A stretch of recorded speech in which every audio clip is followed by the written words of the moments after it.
ക്രൂശിൻ്റെ വചനം നശിച്ചു പോകുന്നവർക്ക് ഭോഷത്വവും രക്ഷിക്കപ്പെടുന്ന നമുക്ക് വൻ ശക്തിയുമാണ്. എന്താ ക്രൂശിൻ്റെ വചനം? എനിക്കൊരു 12 വയസ്സ് പ്രായമുള്ള കാലത്ത് എൻ്റെ അപ്പനോട് ചേർന്ന് കായംകുളം എന്ന് പറയുന്ന സ്ഥലത്ത് ഞങ്ങളുടെ ടീം യാത്ര ചെയ്ത് ചെന്നപ്പോൾ എ.ഡി. വർഗീസ് എന്ന് പറയുന്ന മാന്യനായ ഒരു കർത്തൃഭൃത്യൻ അവിടെയുള്ള പൂക്കോയ്ക്കലെ വീട്ടിലെയാണ്. അദ്ദേഹം ഞങ്ങൾക്ക് പകലൊരു ക്ലാസ് എടുത്തു. അന്ന് ഈ വാക്യമാണ് വായിച്ചത്. എനിക്കെപ്പോഴും ഓർമ്മയുണ്ട്. എനിക്കന്ന് 10-12 വയസ്സേ പ്രായമുള്ളൂ.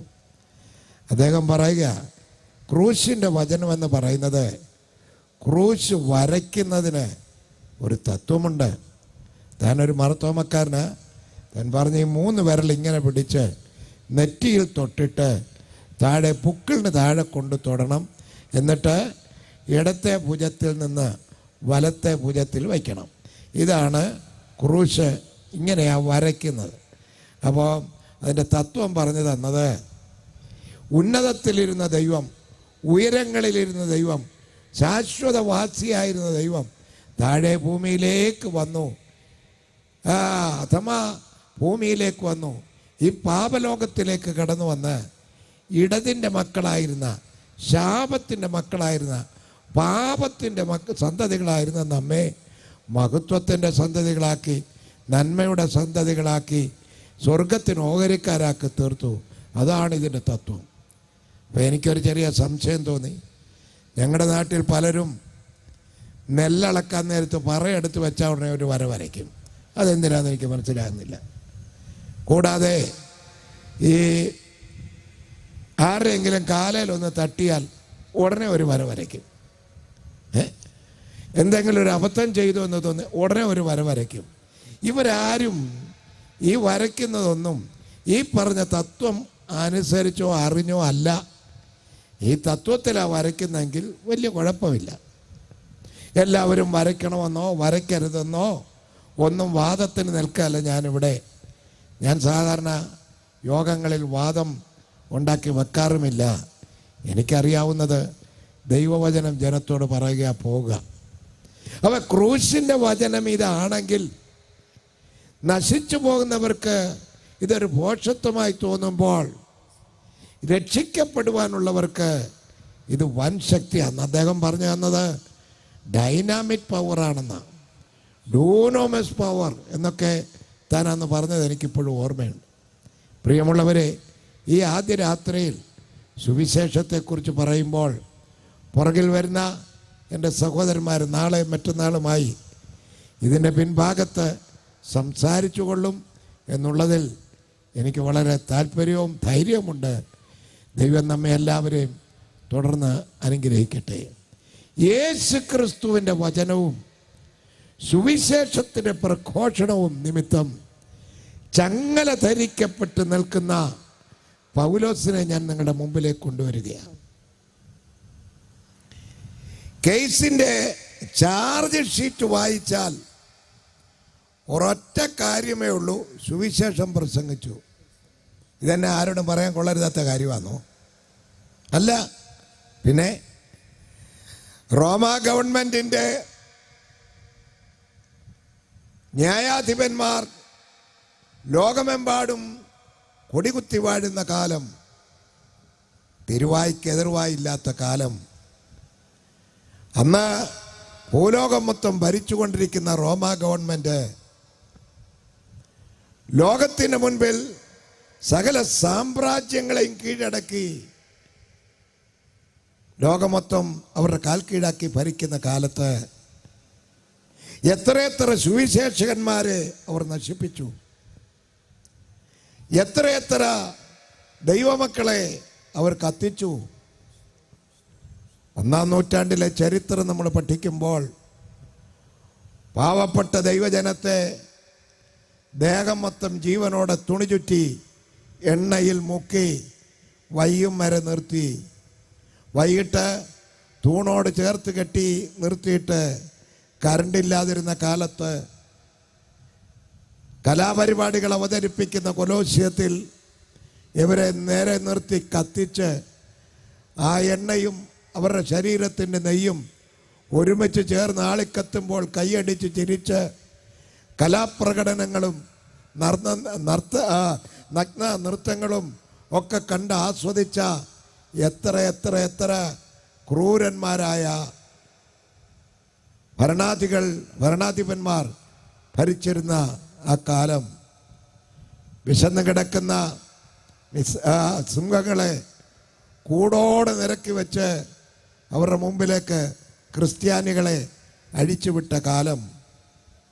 ഓരോന്നിനെയും കടിച്ച് കീറി തിന്നുമ്പോൾ രക്തമൊഴുകുന്നത് കണ്ടത് പൊട്ടിച്ചിരിച്ച ആ ഭരണാധിപന്മാരും അവരുടെ ആരാച്ചാരന്മാരും ഇങ്ങനെ ധാരാളമായി രക്തമൂറ്റിയും ധാരാളമായി കഷ്ടമനുഭവിച്ചും രക്തസാക്ഷികളുടെ എണ്ണം പെരുകിയുമാണ് ഞാനും നിങ്ങളും ഇന്ന് ഇവിടം വരെ ആയിരിക്കുന്നത് എന്ന് അറിഞ്ഞു വേണം ദൈവത്തെ സ്തുതിക്കാൻ. ഹല്ലേലൂയ. ഈ തലമുറയ്ക്ക് ഇത് അറിയത്തില്ല. അവർ കണ്ടപ്പോൾ TV, അവർ കണ്ടപ്പോൾ വീട്ടിനകത്ത് എപ്പോഴും തണുത്ത വെള്ളം കുടിക്കാനുള്ള ഫ്രിഡ്ജ്, അവർ നോക്കിയപ്പോൾ ഉന്നതമായ നിലവാരം, ഭക്ഷണത്തിൻ്റെ കഷണങ്ങൾ കടിച്ചെറിയുക, ഒരു നേരത്തെ ആഹാരത്തിന് നിവൃത്തിയില്ലാതെ വലഞ്ഞ പൂർവികന്മാരുടെ സന്തതികളാണ് നാം എന്നറിഞ്ഞിരിക്കണം. വിശന്ന് വയൽ വഴി കടന്നു പോയപ്പോൾ കതിര് പറിച്ച് തിരുമി ഊതി വായിലിട്ട് ചവച്ചു കൊണ്ടുപോയവരുടെ പിൻഗാമികളാണ് നാം എന്നുള്ള കാര്യം അറിഞ്ഞിരിക്കണം. കുഞ്ഞ് ആ ഫാനൊന്ന് ഓഫ് ചെയ്തേനെ.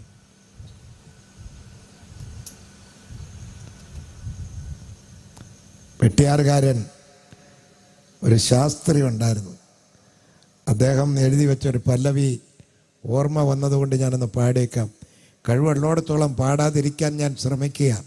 കാരണം 10-16 എണ്ണം വട്ടമിട്ട് നിന്ന് അതിന് നടുക്ക് നിന്ന് പാടുകയും പറയുകയും ചെയ്ത ഒരു പരിചയക്കാരനാണ് ഞാൻ. പാടി വരുമ്പം ഇവരവരുടെ ആ നോട്ട് കണ്ടുപിടിച്ച് വരുമ്പം എൻ്റെ പാട്ട് തീർന്നിരിക്കും. കാരണം മിക്കവാറും ഈരടികളല്ലേ. അപ്പം അതുകൊണ്ട് അവരെ കൂടെ താങ്ങിയാണ് ഞാനിവിടെ നിൽക്കേണ്ടത്. എന്തായാലും ആ പല്ലവി നിങ്ങൾക്ക് വേണ്ടി പാടുകയാണ്. കതിരു പറിച്ചു ജീവിച്ചവരുടെ അനുഗാമികളെന്നോർത്താൽ, കതിരു പറിച്ചു ജീവിച്ചവരുടെ അനുഗാമികളെന്നോർത്താൽ, സുഖലോലുപരായി സമജാതികളെ അടിമനുഖത്തിലമർത്തി, സുഖലോലുപരായി സമജാതികളെ അടിമനുഖത്തിലമർത്തി, ഏതാനും പേർ മെടകളേറി തിന്നു പുളച്ചു സുഖിച്ചാൽ, ഏതാനും പേർ മേടകളേറി തിന്നു പുളച്ചു സുഖിച്ചാൽ, ധാരാളം പേർ സഭകളിലുള്ളവർ തെണ്ടിയലഞ്ഞാൽ, ധാരാളം പേർ സഭകളിലുള്ളവർ തെരുവിൽ തെണ്ടിയലഞ്ഞാൽ. പിന്നെ കതിര് പറിച്ചു ജീവിച്ചവരുടെ അനുഗാമികൾ, ഇത് ഓർക്കുന്നില്ല പലപ്പോഴും പലരും. ഇന്ന് ഓർത്താൽ സുഖലോലുപരായി സമജാതികളെ അടിമനുഖത്തിൽ അമർത്തി, ആരുടെയൊക്കെ കുനിഞ്ഞു നിപ്പിൻ്റെ മുൻപിൽ അവർ മുകളിൽ കയറി നിന്ന് നിന്റെ നീളം കാണിക്കുക. നീ ആരാണെന്ന് നീ അറിഞ്ഞിരിക്കണം. സുവിശേഷമാണ് നിന്നെ ഇത്രത്തോളം കൊണ്ടുവന്നത്. സുവിശേഷമാണ് നിന്നെ നീയാക്കി മാറ്റിയത്. ആ സുവിശേഷത്തിൻ്റെ പിൻപിൽ നിവരെ നിന്നുകൊണ്ട് യേശു ക്രിസ്തു ഞങ്ങളുടെ നേതാവാണെന്നും, ക്രിസ്തു യേശുവിൻ്റെ കൃപയിൽ ഞങ്ങൾ നിൽക്കുന്നുവെന്നും, യേശു ക്രിസ്തുവിൻ്റെ സുവിശേഷം കഴുത്തിനു മേൽ ജീവനുള്ള കാലത്തോളം വിസ്തരിച്ചിരിക്കുമെന്ന് പറയുവാനുള്ള കാലം അടുത്ത് മുമ്പിൽ വന്നു കഴിഞ്ഞു. വടക്കേന്ത്യയുടെ തെരുക്കോണുകളിൽ നമ്മുടെ അത്രയും അറിവില്ലാത്ത, ദൈവവചനവുമായി വലിയ ബന്ധമില്ലാത്ത, ഈശോ മെസ്സിഹ നല്ലവനാണെന്ന് മാത്രം കേട്ട് അറിഞ്ഞ് അവനെ ഏറ്റുപറഞ്ഞു വന്ന ആയിരക്കണക്കിന് ആളുകളെ ഇതിനകം കൊല ചെയ്ത് കഴിഞ്ഞു. ഒരൊറ്റ പേപ്പർ അത് വെളിപ്പെടുത്തത്തില്ല. സോഷ്യൽ മീഡിയകളിലൊക്കെ പറയുന്ന കഷണങ്ങളൊക്കെ കുറച്ചേ ഉള്ളൂ, 2 പേര് 3 പേരെന്നൊക്കെയാ. അല്ല, ഞങ്ങളുടെ കുഞ്ഞുങ്ങളൊക്കെ അവിടെ സുവിശേഷം പ്രസംഗിക്കുന്നവരാ. എൻ്റെ 2ാമത്തെ മകള് ബീഹാറിലെ നളന്ദ ഡിസ്ട്രിക്റ്റിലെ അവിടുത്തെ IPCയുടെ ശുശ്രൂഷകൻ്റെ ഭാര്യയാണ്. BSc നേഴ്സിംഗ് പാസ്സായി ഇവിടുന്ന് പോയവളാ. അവിടെ ഒരു കോളേജിൽ അവൾ പഠിപ്പിച്ചുകൊണ്ടിരിക്കുകയായിരുന്നു. ഒരു ദിവസം എന്നെ വിളിച്ച് പറഞ്ഞു, പപ്പ എനിക്കിത് വേണ്ട.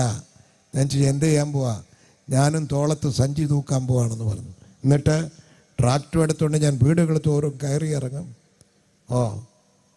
ഞാൻ പറഞ്ഞു, വളരെ ചിന്തിച്ചിട്ടാണോ? പൈസ ഇല്ല വരുമ്പോൾ എന്തോ ചെയ്യും? അപ്പായെ നടത്തിയ ദൈവം എന്നെ നടത്തത്തില്ലെന്ന് എൻ്റെ മോളൊരു ചോദ്യം. ഞാൻ ഒടുങ്ങിപ്പോയി. 2ാമത് ഞാൻ സൗദി അറേബ്യയിലുള്ളപ്പോൾ അവിടെ ഒരു വലിയ ഹോസ്പിറ്റലിൻ്റെ ഇൻചാർജ് ആയിരിക്കുന്ന നഴ്സിംഗ് സൂപ്രണ്ടിൻ്റെ കാറിൽ ഞാൻ സഞ്ചരിക്കുകയാണ്. ഞങ്ങൾ ഒരുമിച്ച് ഹോട്ടലിൽ കഴിച്ചിട്ട് പോകുമ്പോൾ വീട്ടിൽ ആരൊക്കെ ഉണ്ടെന്നൊക്കെ ചോദിച്ചാൽ എൻ്റെ കുഞ്ഞുങ്ങളുടെ കാര്യമൊക്കെ പറഞ്ഞു. അയ്യോ, മോള് ബീഹാറിലാണോ? അതെ, വിളിക്ക്, ഞാനിവിടെ നല്ല 1-ാം തരം തസ്തികയിൽ അവൾക്ക് ജോലി കൊടുക്കാം, പാസ്റ്ററെ സഹായിക്കുമല്ലോ. ഞാൻ എന്നെ മോളെ കാറിൽ ഇരുന്നുകൊണ്ട് തന്നെ വിളിച്ചു, മോളെ ഇന്ന പോലെ ഒരു ഓഫറുണ്ട്, എന്തോ പറയുന്നു. എൻ്റെ മകളുടെ ആ വാക്കുകൾ ഞാൻ പലപ്പോഴും പല വേദികളിൽ പറഞ്ഞു. പപ്പ അതിനു വേണ്ടി തുനിയണ്ട. സുവിശേഷകന്മാരുടെ ശവപ്പറമ്പ് എന്നറിയപ്പെടുന്ന ബീഹാറിൻ്റെ മണ്ണിൽ എരിഞ്ഞടങ്ങുക അല്ലാതെ മറ്റൊരു പരിപാടിക്ക് എന്നെ കിട്ടുകയില്ല. ഞാൻ കർത്താവിൻ്റെ വേല ചെയ്യുകയാണെന്ന്. ആഴ്ചതോറും മുക്കുകയാണ് 10-30 എണ്ണത്തെ. അവരനുഭവിക്കുന്ന കഷ്ടങ്ങൾ അറിയുമ്പോൾ ഇവിടെ കിടക്കുന്ന നാമൊക്കെ സുഖിച്ച് സ്വർഗത്തിൽ പോകാനിരിക്കുക. ക്രൂശിൻ്റെ വചനം അറിഞ്ഞിരിക്കണം, ക്രൂശിൻ്റെ വചനം പറഞ്ഞിരിക്കണം, ക്രൂശിൻ്റെ വചനത്തിൻ്റെ സാക്ഷികളായി നിലനിൽക്കണം. അതിനായിട്ടല്ലോ ദൈവം നമ്മെ ആക്കി വച്ചിരിക്കുന്നത്. ഒരു പല്ലവി ഒരുമിച്ച് ചേർന്ന് പാടിക്കൊണ്ട് വചനത്തിൻ്റെ അടുത്ത ഭാഗത്തേക്ക് ഞാൻ പ്രവേശിക്കും. പോവുക നാം പോർവീരരായി, രക്ഷകൻ യേശുവിൻ പ്രിയജനമേ, രക്ഷാദൂതിൻ പടകവുമായി ഉണർവോടെ മുൻപോട്ട് പോവുക നാം. അറിയാവോ? തുടങ്ങാവോ? പോവുക നാം പോർവീരരായി, രക്ഷകൻ യേശുവിൻ പ്രിയജനമേ. പോവുക നാം പോർവീരരായി, രക്ഷകൻ യേശുവിൻ പ്രിയജനമേ, രക്ഷാദൂതിൻ പടകവുമായി ഉണർവോടെ മുൻപോട്ടു പോവുക നാം. രക്ഷാദൂതിൻ പടകവുമായി ഉണർവോടെ മുൻപോട്ടു പോവുക നാം. പോവുക നാം.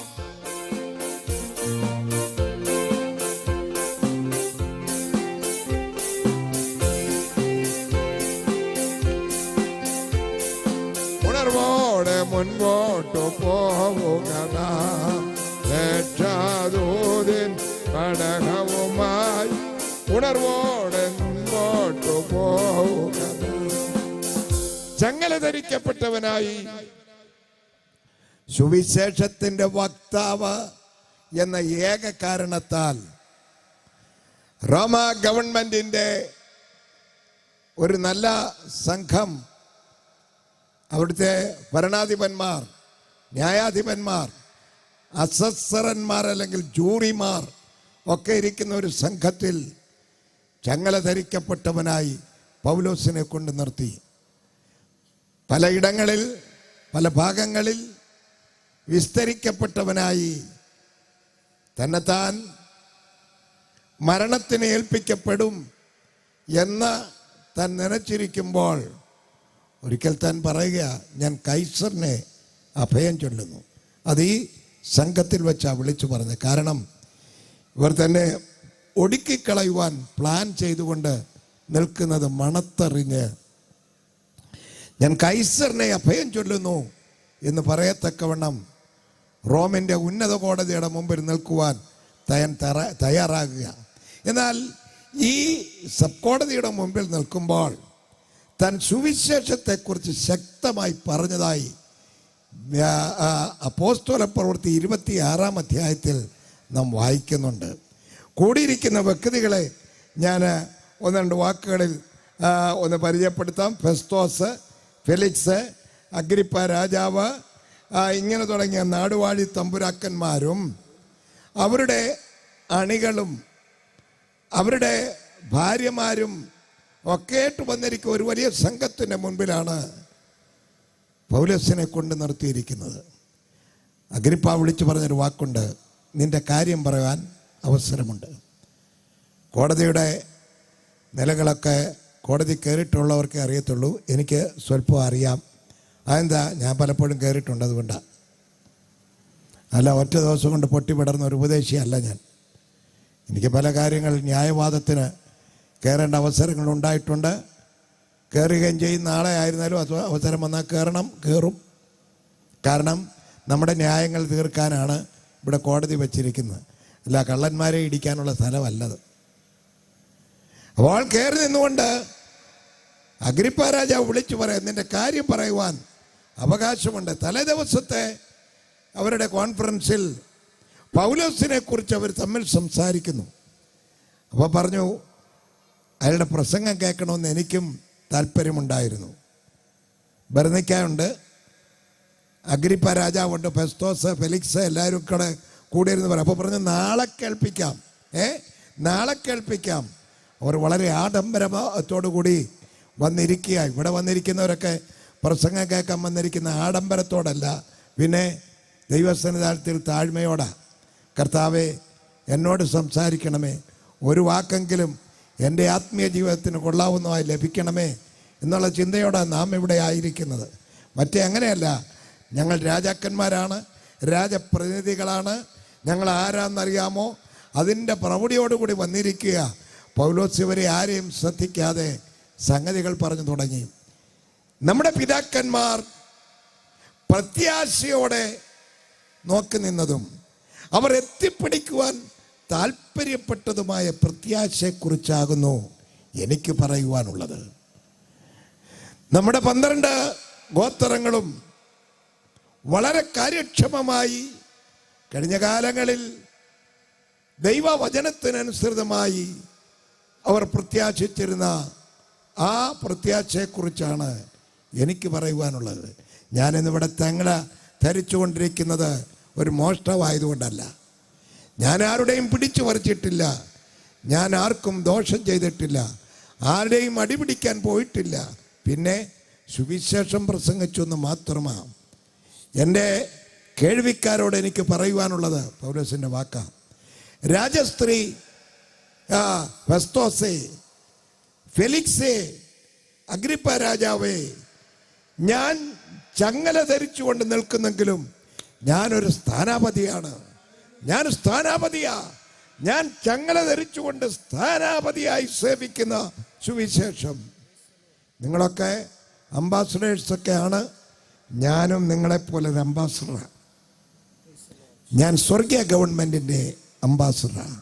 സുവിശേഷത്തിൻ്റെ സ്ഥാനാപതിയായി, ക്രിസ്തുവിന് പകരം സ്ഥാനാപതിയായി ഞാൻ ഇവിടെ ആയിരിക്കുകയാണ് എന്ന് പറഞ്ഞ് താൻ തൻ്റെ പ്രസംഗം ആരംഭിക്കുമ്പോൾ, എല്ലാ മനുഷ്യരും പാപികളാണ്, പാപത്തിന് തക്ക ശിക്ഷയുണ്ട് എന്ന് സകല വേദങ്ങളും പഠിപ്പിക്കുകയാണ്. പാപിയല്ലാതൊരു നരനില്ല ഭൂതലേ, കോപശീലം ശിശുവിങ്കലുമുണ്ടല്ലോ എന്നാണ് ഹൈന്ദവ പ്രമാണത്തിൽ പറയുന്നത്. എല്ലാ മനുഷ്യരും പാപികളാ.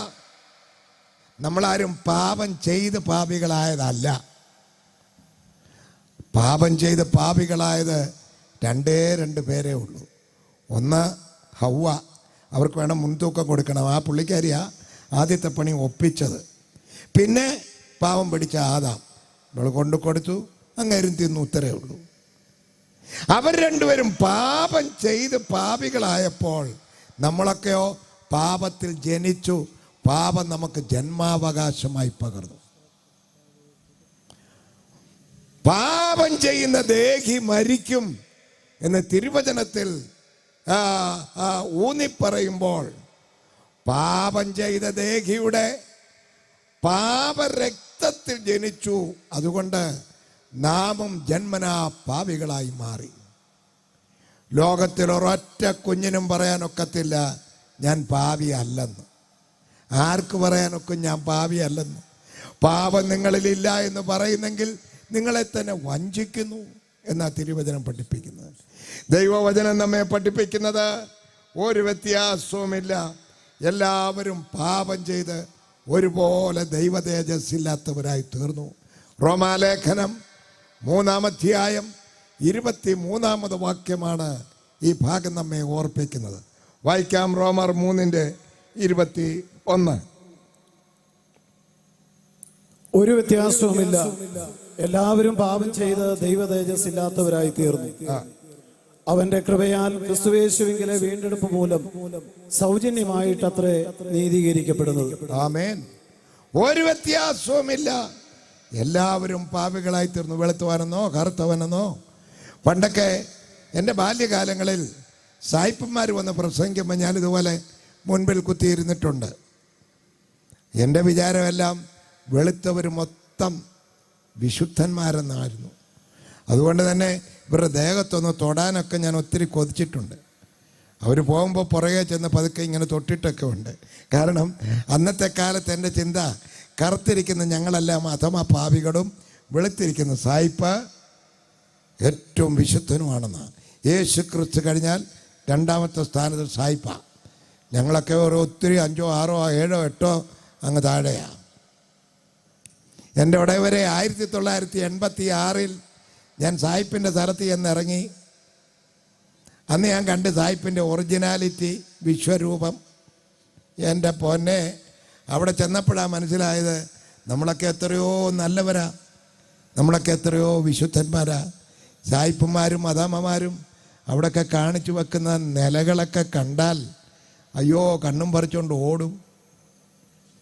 ഒരിക്കൽ ഞാൻ അവിടെ നിന്നുകൊണ്ട് വിചാരിച്ചു, നമ്മുടെ നാട്ടിലെ കന്യമാസത്തിലെ പട്ടി ഈ മദാമയും സായിപ്പിനേക്കാൾ എത്രയോ നല്ലതാ. അത്ര ഹീനമാ. അതുകൊണ്ട് വെളുത്തിരുന്നത് കൊണ്ട് വിശുദ്ധനാണെന്നുള്ള എൻ്റെ ചിന്ത ഞാൻ പണ്ടേ മാറ്റിയതാ. തിരുവചനം എന്ത് പഠിപ്പിക്കുന്നു?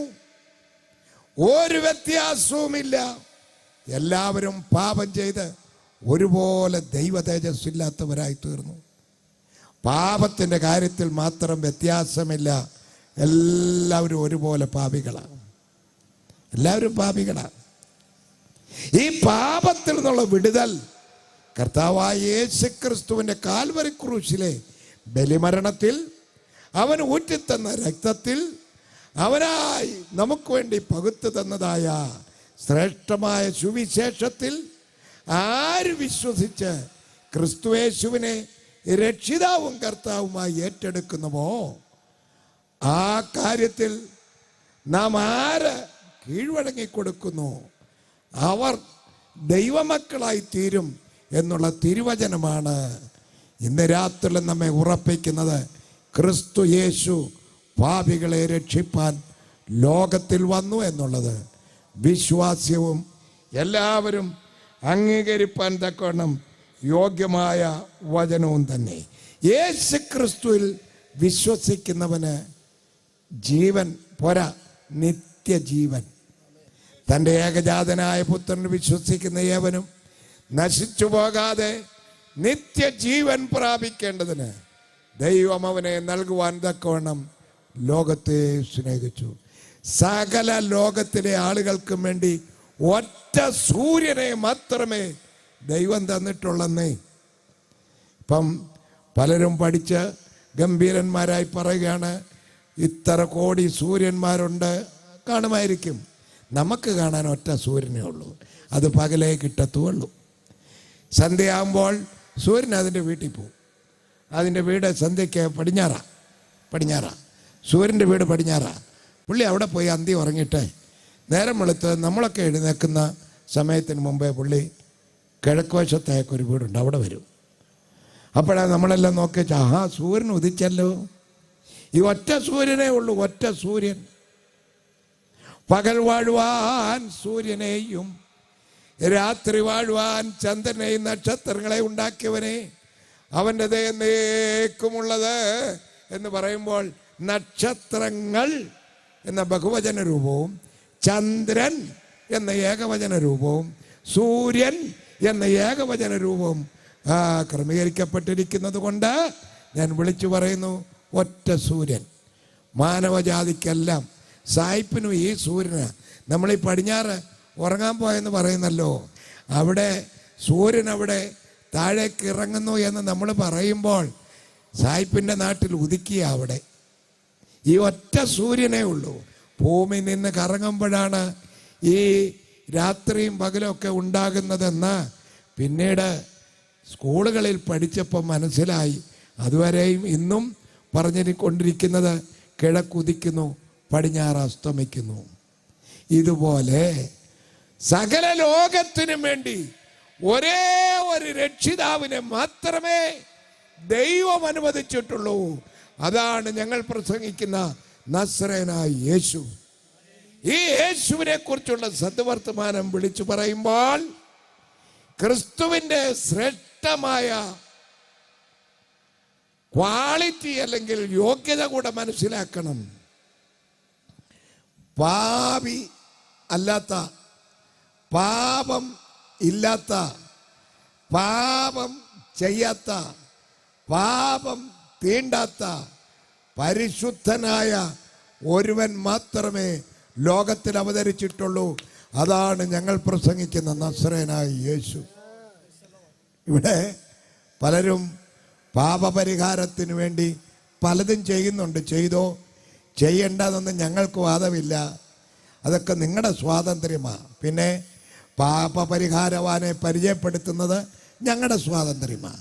അത് തന്നെയാണ് പൗലോസും പരിചയപ്പെടുത്തിയത്, അത് തന്നെയാണ് പത്രോസ് പരിചയപ്പെടുത്തിയത്, അത് തന്നെയാണ് പാവപ്പെട്ട ലാസറും മാത്യു പരിചയപ്പെടുത്തുന്നത്. നസ്രയനായ യേശു, അവനിൽ പാപം ഇല്ല, അവൻ പാപിയല്ല. ലോകത്തിലേക്ക് പാപത്തിൻ്റെ പരിഹാരത്തിന് വേണ്ടി അവതരിച്ച ഒരുത്തൻ മാത്രമേ ഉള്ളൂ. ഞാൻ സാധാരണ പലയിടങ്ങളിൽ പറഞ്ഞിട്ടുള്ള ഉദാഹരണം നിങ്ങൾക്ക് വേണ്ടി മനസ്സിലാകാനായിട്ട് ഈ ആദ്യ രാത്രിയിലൊന്ന് പറയട്ടെ. പണ്ട് നമ്മുടെ നാട്ടിലെ ആണിരോഗ വിദഗ്ധൻ വന്നു. ആണിരോഗ വിദഗ്ധൻ. അപ്പോൾ ആണിരോഗത്തിന് വലിയ ചികിത്സയില്ല. ഇന്ന് പലർക്കും ആണിരോഗമില്ല, ഉണ്ടായി തന്നെ ഷൂ ഇട്ടേക്കുന്നുണ്ട്, അറിയത്തില്ലെന്ന് തോന്നുന്നു. മറ്റേ അങ്ങനെയല്ല, ചെരുപ്പില്ലാതിരുന്ന കാലത്ത് ആണിക്കാർ നടക്കുന്നത് കാണാനൊരു പ്രത്യേക താളമാണ്. ഓരോ ആണിക്കാരും ഓരോ താളത്തിലാണ് നടക്കുന്നത്. ദൂരെ നിന്ന് വരുമ്പോഴേ അറിയാം ആ താളത്തിൽ നടക്കുന്ന ഇന്നാരാണെന്ന്.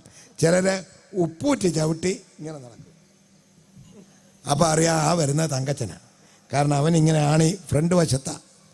ചിലർ പെരുവിരൽ കുത്തി ഇങ്ങനെ നടക്കും, അതാ അന്നേരം അറിയാം കുഞ്ഞുഞ്ഞാണ് ആ വരുന്നത്, കാരണം അവൻ്റെ ആണി ഉപ്പൂറ്റി ഭാഗത്താണ്. ചിലർ ചരിച്ച് ചവിട്ടി വരും, കാരണം ആണി ഈ വെള്ളവടിയും ബീഡി വലിയും നിർത്താമെങ്കിൽ ആണി പോയിരിക്കും.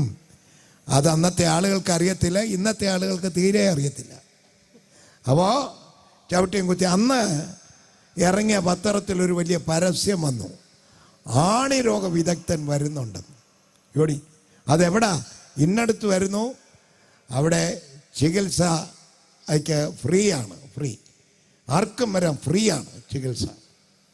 ഓ, സകല ആണിക്കാരും ഇളകി ചെന്നേ. നമ്മുടെ നാട്ടിലൊക്കെ ഈ ഫ്രീ എന്ന് കേട്ടാൽ ഉടനെ അങ്ങ് വേണേൽ വയ്യോളം ചെന്ന് നിന്നുകളയും. വല്ല ഗവൺമെൻറ് റേഷൻ കടയുടെയോ അതുപോലുള്ള സ്ഥാപനത്തിൻ്റെയൊക്കെ. കാരണം 3 കിലോ അരി ഫ്രീയാണ്, 3 കിലോ അരി ഫ്രീ. ചെന്ന് വയ്യോളം വെയിലും കൊണ്ട് 4:30 മണിയാകുമ്പോൾ ഫ്രീ വാങ്ങിച്ചുകൊണ്ട് പോയും 3 കിലോ അരി. നിനക്ക് ഇന്നത്തെ ജോലി മെനക്കെടുത്തി, ഇന്നത്തെ സകല ഇടപാട് മെനക്കെടുത്തി, ഇത് വെച്ച് നോക്കുമ്പോൾ വളരെ കഷ്ടമാണ്. എന്നാലും ഫ്രീ കിട്ടിയാച്ചല്ലേ. ഇവരെല്ലാം കൂടെ ചെന്നേ, സകല ആണിക്കാരും അവിടെ ചെന്നപ്പോഴാണ് അറിഞ്ഞത് ഫ്രീ ആ ചികിത്സ, പക്ഷേ കൺസൾട്ടേഷൻ ഫീസുണ്ട്, അത് 50 രൂപയാന്ന് പറഞ്ഞു. 50 ഉള്ളല്ലോ, വലിച്ചെടുത്ത് കൊടുത്തു. കാരണം ഈ ആണി പോട്ട് കൊടുത്തേച്ച് കയറി ഒരു വലിയ ഹാളിനകത്തോട്ട് കയറി. 1 2 1000 ചിലവാനോ ആണിക്കാർ കയറി. എൻ്റെ പൊന്നെ, അന്നത്തെ കാലത്ത് 50,000 രൂപ ഒത്തു ഫ്രീ 50,000 രൂപ മൈക്കുമൊക്കെ വെച്ചിട്ടുണ്ട്. കുറച്ച് കഴിഞ്ഞപ്പം ആണി രോഗ വിദഗ്ധം വന്നില്ല, സകല ആണിക്കാരും ഇളകി.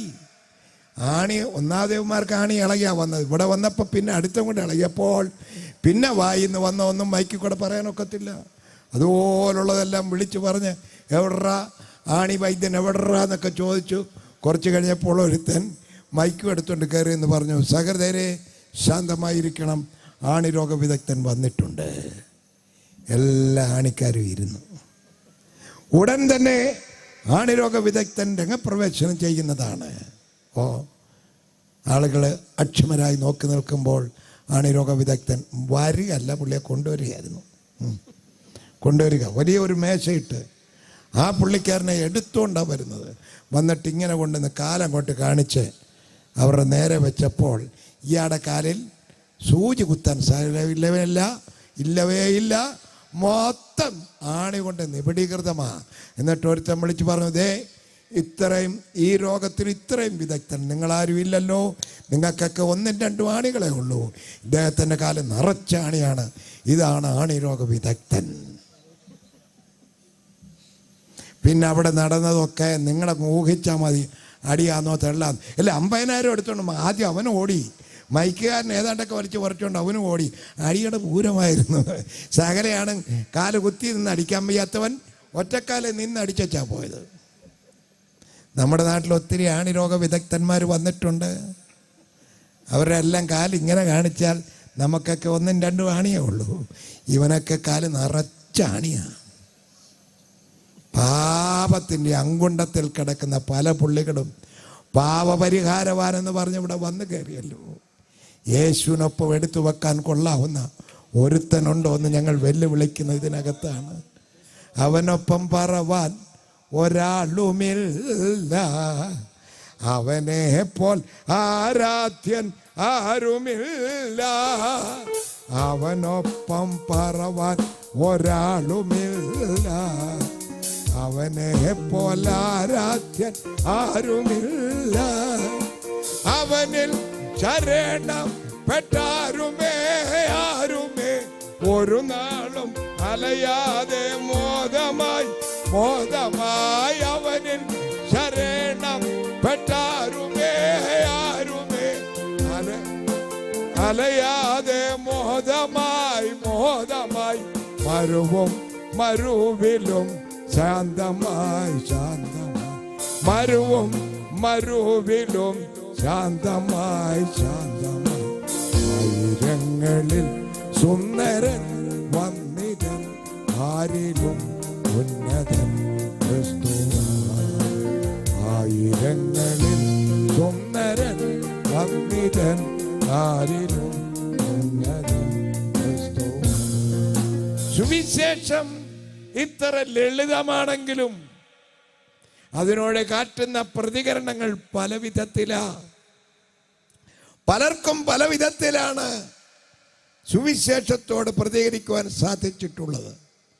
ഈ ഇരിക്കുന്ന കൂട്ടത്തിൽ ഏതാ ജൂറിമാരായും ന്യായാധിപതിമാരായും രാജാവായിട്ടൊക്കെ ഇരിക്കുന്ന ഈ വ്യക്തികളുടെ കൂട്ടത്തിൽ ഇവർക്ക് പലർക്കും പല വിധത്തിലുള്ള പ്രതികരണമാണ് സുവിശേഷത്തോട് അറിയിക്കുവാനുണ്ടായിരുന്നത്. ഒന്നാമത് നമുക്ക് ആ ഫെസ്തോസിനെ നോക്കാം. ഫെസ്തോസ് അദ്ദേഹം അവിടെ ഇരിക്കുക. ഈ ഫെസ്തോസ് എന്ന വാക്കിൻ്റെ അർത്ഥം തന്നെ ജോയ്ഫുൾ എന്ന, സന്തോഷവാന. പലർക്കും പേരിടുന്നതൊക്കെ അന്വർത്ഥമാകണമെന്നില്ല. സുശീല, ചില സഹോദരിമാരുടെ പേരാ സുശീല. എൻ്റെ വന്നച്ചോ അവിടെ വീട്ടിലോട്ട് ചെല്ലണം, ഇവളുടെ ദുർശീലം എല്ലാം കൂടെ കാണണമെങ്കിൽ. ഇവിടെ ആ പാത്രം എടുത്ത് എറിയുന്നു, തള്ളയുടെ വഴക്കിന് ചെല്ലുന്നു, പേര് സുശീല എന്നാണ്. ഒരു ഗുണവുമില്ലാത്ത പല എണ്ണത്തിനും ഈ പേരുണ്ട്. ഇന്നാളൊരു സഹോദരിക്ക് പേരിട്ടിരിക്കുന്നു മേഴ്സി. മേഴ്സി എന്ന് പറഞ്ഞാൽ ദയവുള്ളവൾ, കരുണയുള്ളവളാണ്. എവിടെ അർത്ഥ കൈക്കുപ്പ് തേക്ക് ആകട്ടെ, ഒരു നന്മ ചെയ്യാകട്ടെ, ചെയ്യത്തില്ല, എന്നാലും പേര് മേഴ്സി എന്നാണ്. അല്ല, ഞാൻ ഈ സഹോദരിമാരുടെ കാര്യം പറഞ്ഞത് ഇത് കഴിയുമ്പോൾ എന്നോട് വഴക്കിന് വരാതെ കണ്ട് ഞാനാണ്ട് അവിടെ എൻ്റെ കാറിൻ്റെ പുറകിലെ ഞാൻ എഴുതിയ ഒരു പുസ്തകം കൊണ്ടുവന്നിട്ടുണ്ട്. ഈ ഭാഗത്ത് ചിലരൊക്കെ വാങ്ങിച്ചിട്ടുണ്ട്. അത് വാങ്ങിക്കാൻ നിങ്ങൾ വരണം. അതിന് പറയാനാണ്, നിങ്ങളെ വിളിക്കാനാണ് ഞാൻ നിങ്ങളുടെ പേര് പറഞ്ഞത്. അത് ഇന്നാൾ എന്നോടൊരാൾ ചോദിച്ചു, അച്ഛൻ പുസ്തകം ഒന്നും എഴുതിയിട്ടില്ലയോ? ഞാൻ പറഞ്ഞില്ല. ചാകുന്നതിന് മുമ്പ് എന്തെങ്കിലും ഒന്ന് എഴുതി വെക്കും മനുഷ്യാന്ന്. അപ്പം ഞാൻ പറഞ്ഞത് എഴുതി വെക്കാം മനുഷ്യ. അങ്ങനെ ഞാൻ എഴുതിയതാണ് ആ മോതിരം കണ്ടില്ല എന്നുള്ള നോവൽ. അത് ബിബ്ലിക്കലായതുകൊണ്ട് ബൈബിളുമായി പരിചയമുള്ളവർ വായിച്ചെങ്കിലേ മനസ്സിലാകത്തുള്ളൂ. 2, വായനാശീലമില്ലാത്തവർ ദൈവത്തെ ഓർത്ത് ഇത് വാങ്ങിക്കരുത്. എൻ്റെ കയ്യിൽ ഒത്തിരി കോപ്പികളില്ല, കുറച്ചേ ഉള്ളൂ. വായനാശീലമില്ല, ഇപ്പോൾ പലർക്കും ഇല്ലല്ലോ. മൊബൈൽ എടുത്ത് വെച്ച് അവിടെ ഇവിടെ ഞെക്കേച്ച് ഹീ എന്ന് പറഞ്ഞിട്ട് കിടന്നങ്ങ് ഉറങ്ങുകയല്ലേ. വായനാശീലം ഉണ്ടെങ്കിലേ എന്തെങ്കിലും ചിന്തിക്കാനൊക്കത്തുള്ളൂ. അതുകൊണ്ട് വായനാശീലമില്ലാത്തവർ അങ്ങോട്ട് വരരുത്. കുറച്ച് കോപ്പിയെ കൊണ്ടുവന്നിട്ടുള്ളൂ. 3, 100 രൂപ കയ്യിലില്ലാത്തവർ യാതൊരു കാരണവശാലും അങ്ങോട്ട് വരരുത്. കാരണം അതിന് 100 രൂപ കൊടുത്തെങ്കിലേ നിങ്ങൾക്ക് കിട്ടത്തുള്ളൂ. വായിച്ചവരൊക്കെ കൊള്ളാം എന്നൊക്കെ വിളിച്ചു പറഞ്ഞു. അതുകൊണ്ട് നിങ്ങൾക്ക് ഞാൻ റെക്കമെൻഡ് ചെയ്യുക അല്ല, ഞാൻ എഴുതിയതായതുകൊണ്ട് റെക്കമെൻഡ് ചെയ്യുകയല്ല. ആ മോതിരം കണ്ടില്ല എന്ന് ഇന്നാളുടെ ഒരാളോട് പറഞ്ഞപ്പോൾ അയാൾ പറയാ, അവിടെ കാണാൻ സൂക്ഷിച്ച് നോക്ക് മനുഷ്യ, അവിടെ കാണുമെന്ന്. അത് കണ്ടുപിടിക്കാൻ ഈ പുസ്തകം വാങ്ങിച്ചെങ്കിലേ ഒക്കത്തുള്ളൂ. അതുകൊണ്ട് ഞാൻ നിങ്ങളെ പരിചയപ്പെടുത്തിയെന്ന് മാത്രമേ ഉള്ളൂ. ഫെസ്തോസ് അർത്ഥം ജോയ്ഫുൾ എന്ന് പറഞ്ഞാൽ സന്തോഷവാനായിരിക്കുന്ന ഒരു മനുഷ്യൻ. താൻ പൗലോസ് ന്യായാധിപസംഘത്തിന് മുൻപാകെ ഈ വിളിച്ചു പറഞ്ഞ സുവിശേഷം സംസാരിക്കുമ്പോൾ താൻ യേശുവിനെ കണ്ടുമുട്ടിയ വിധത്തെക്കുറിച്ചാണ് സംസാരിച്ചു